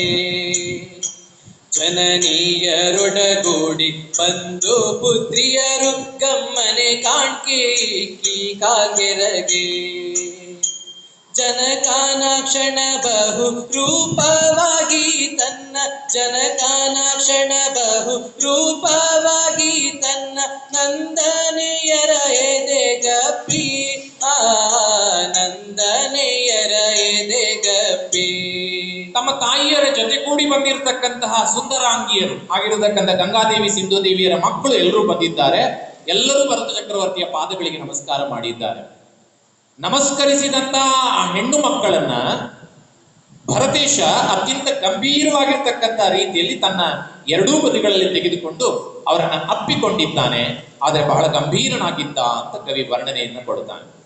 ಅವರನ್ನು ಆಶೀರ್ವದಿಸಿದ್ದಾನೆ, ಗೌರವಪೂರ್ವಕವಾಗಿ ಆಶೀರ್ವದಿಸಿದ್ದಾನೆ. ಆಮೇಲೆ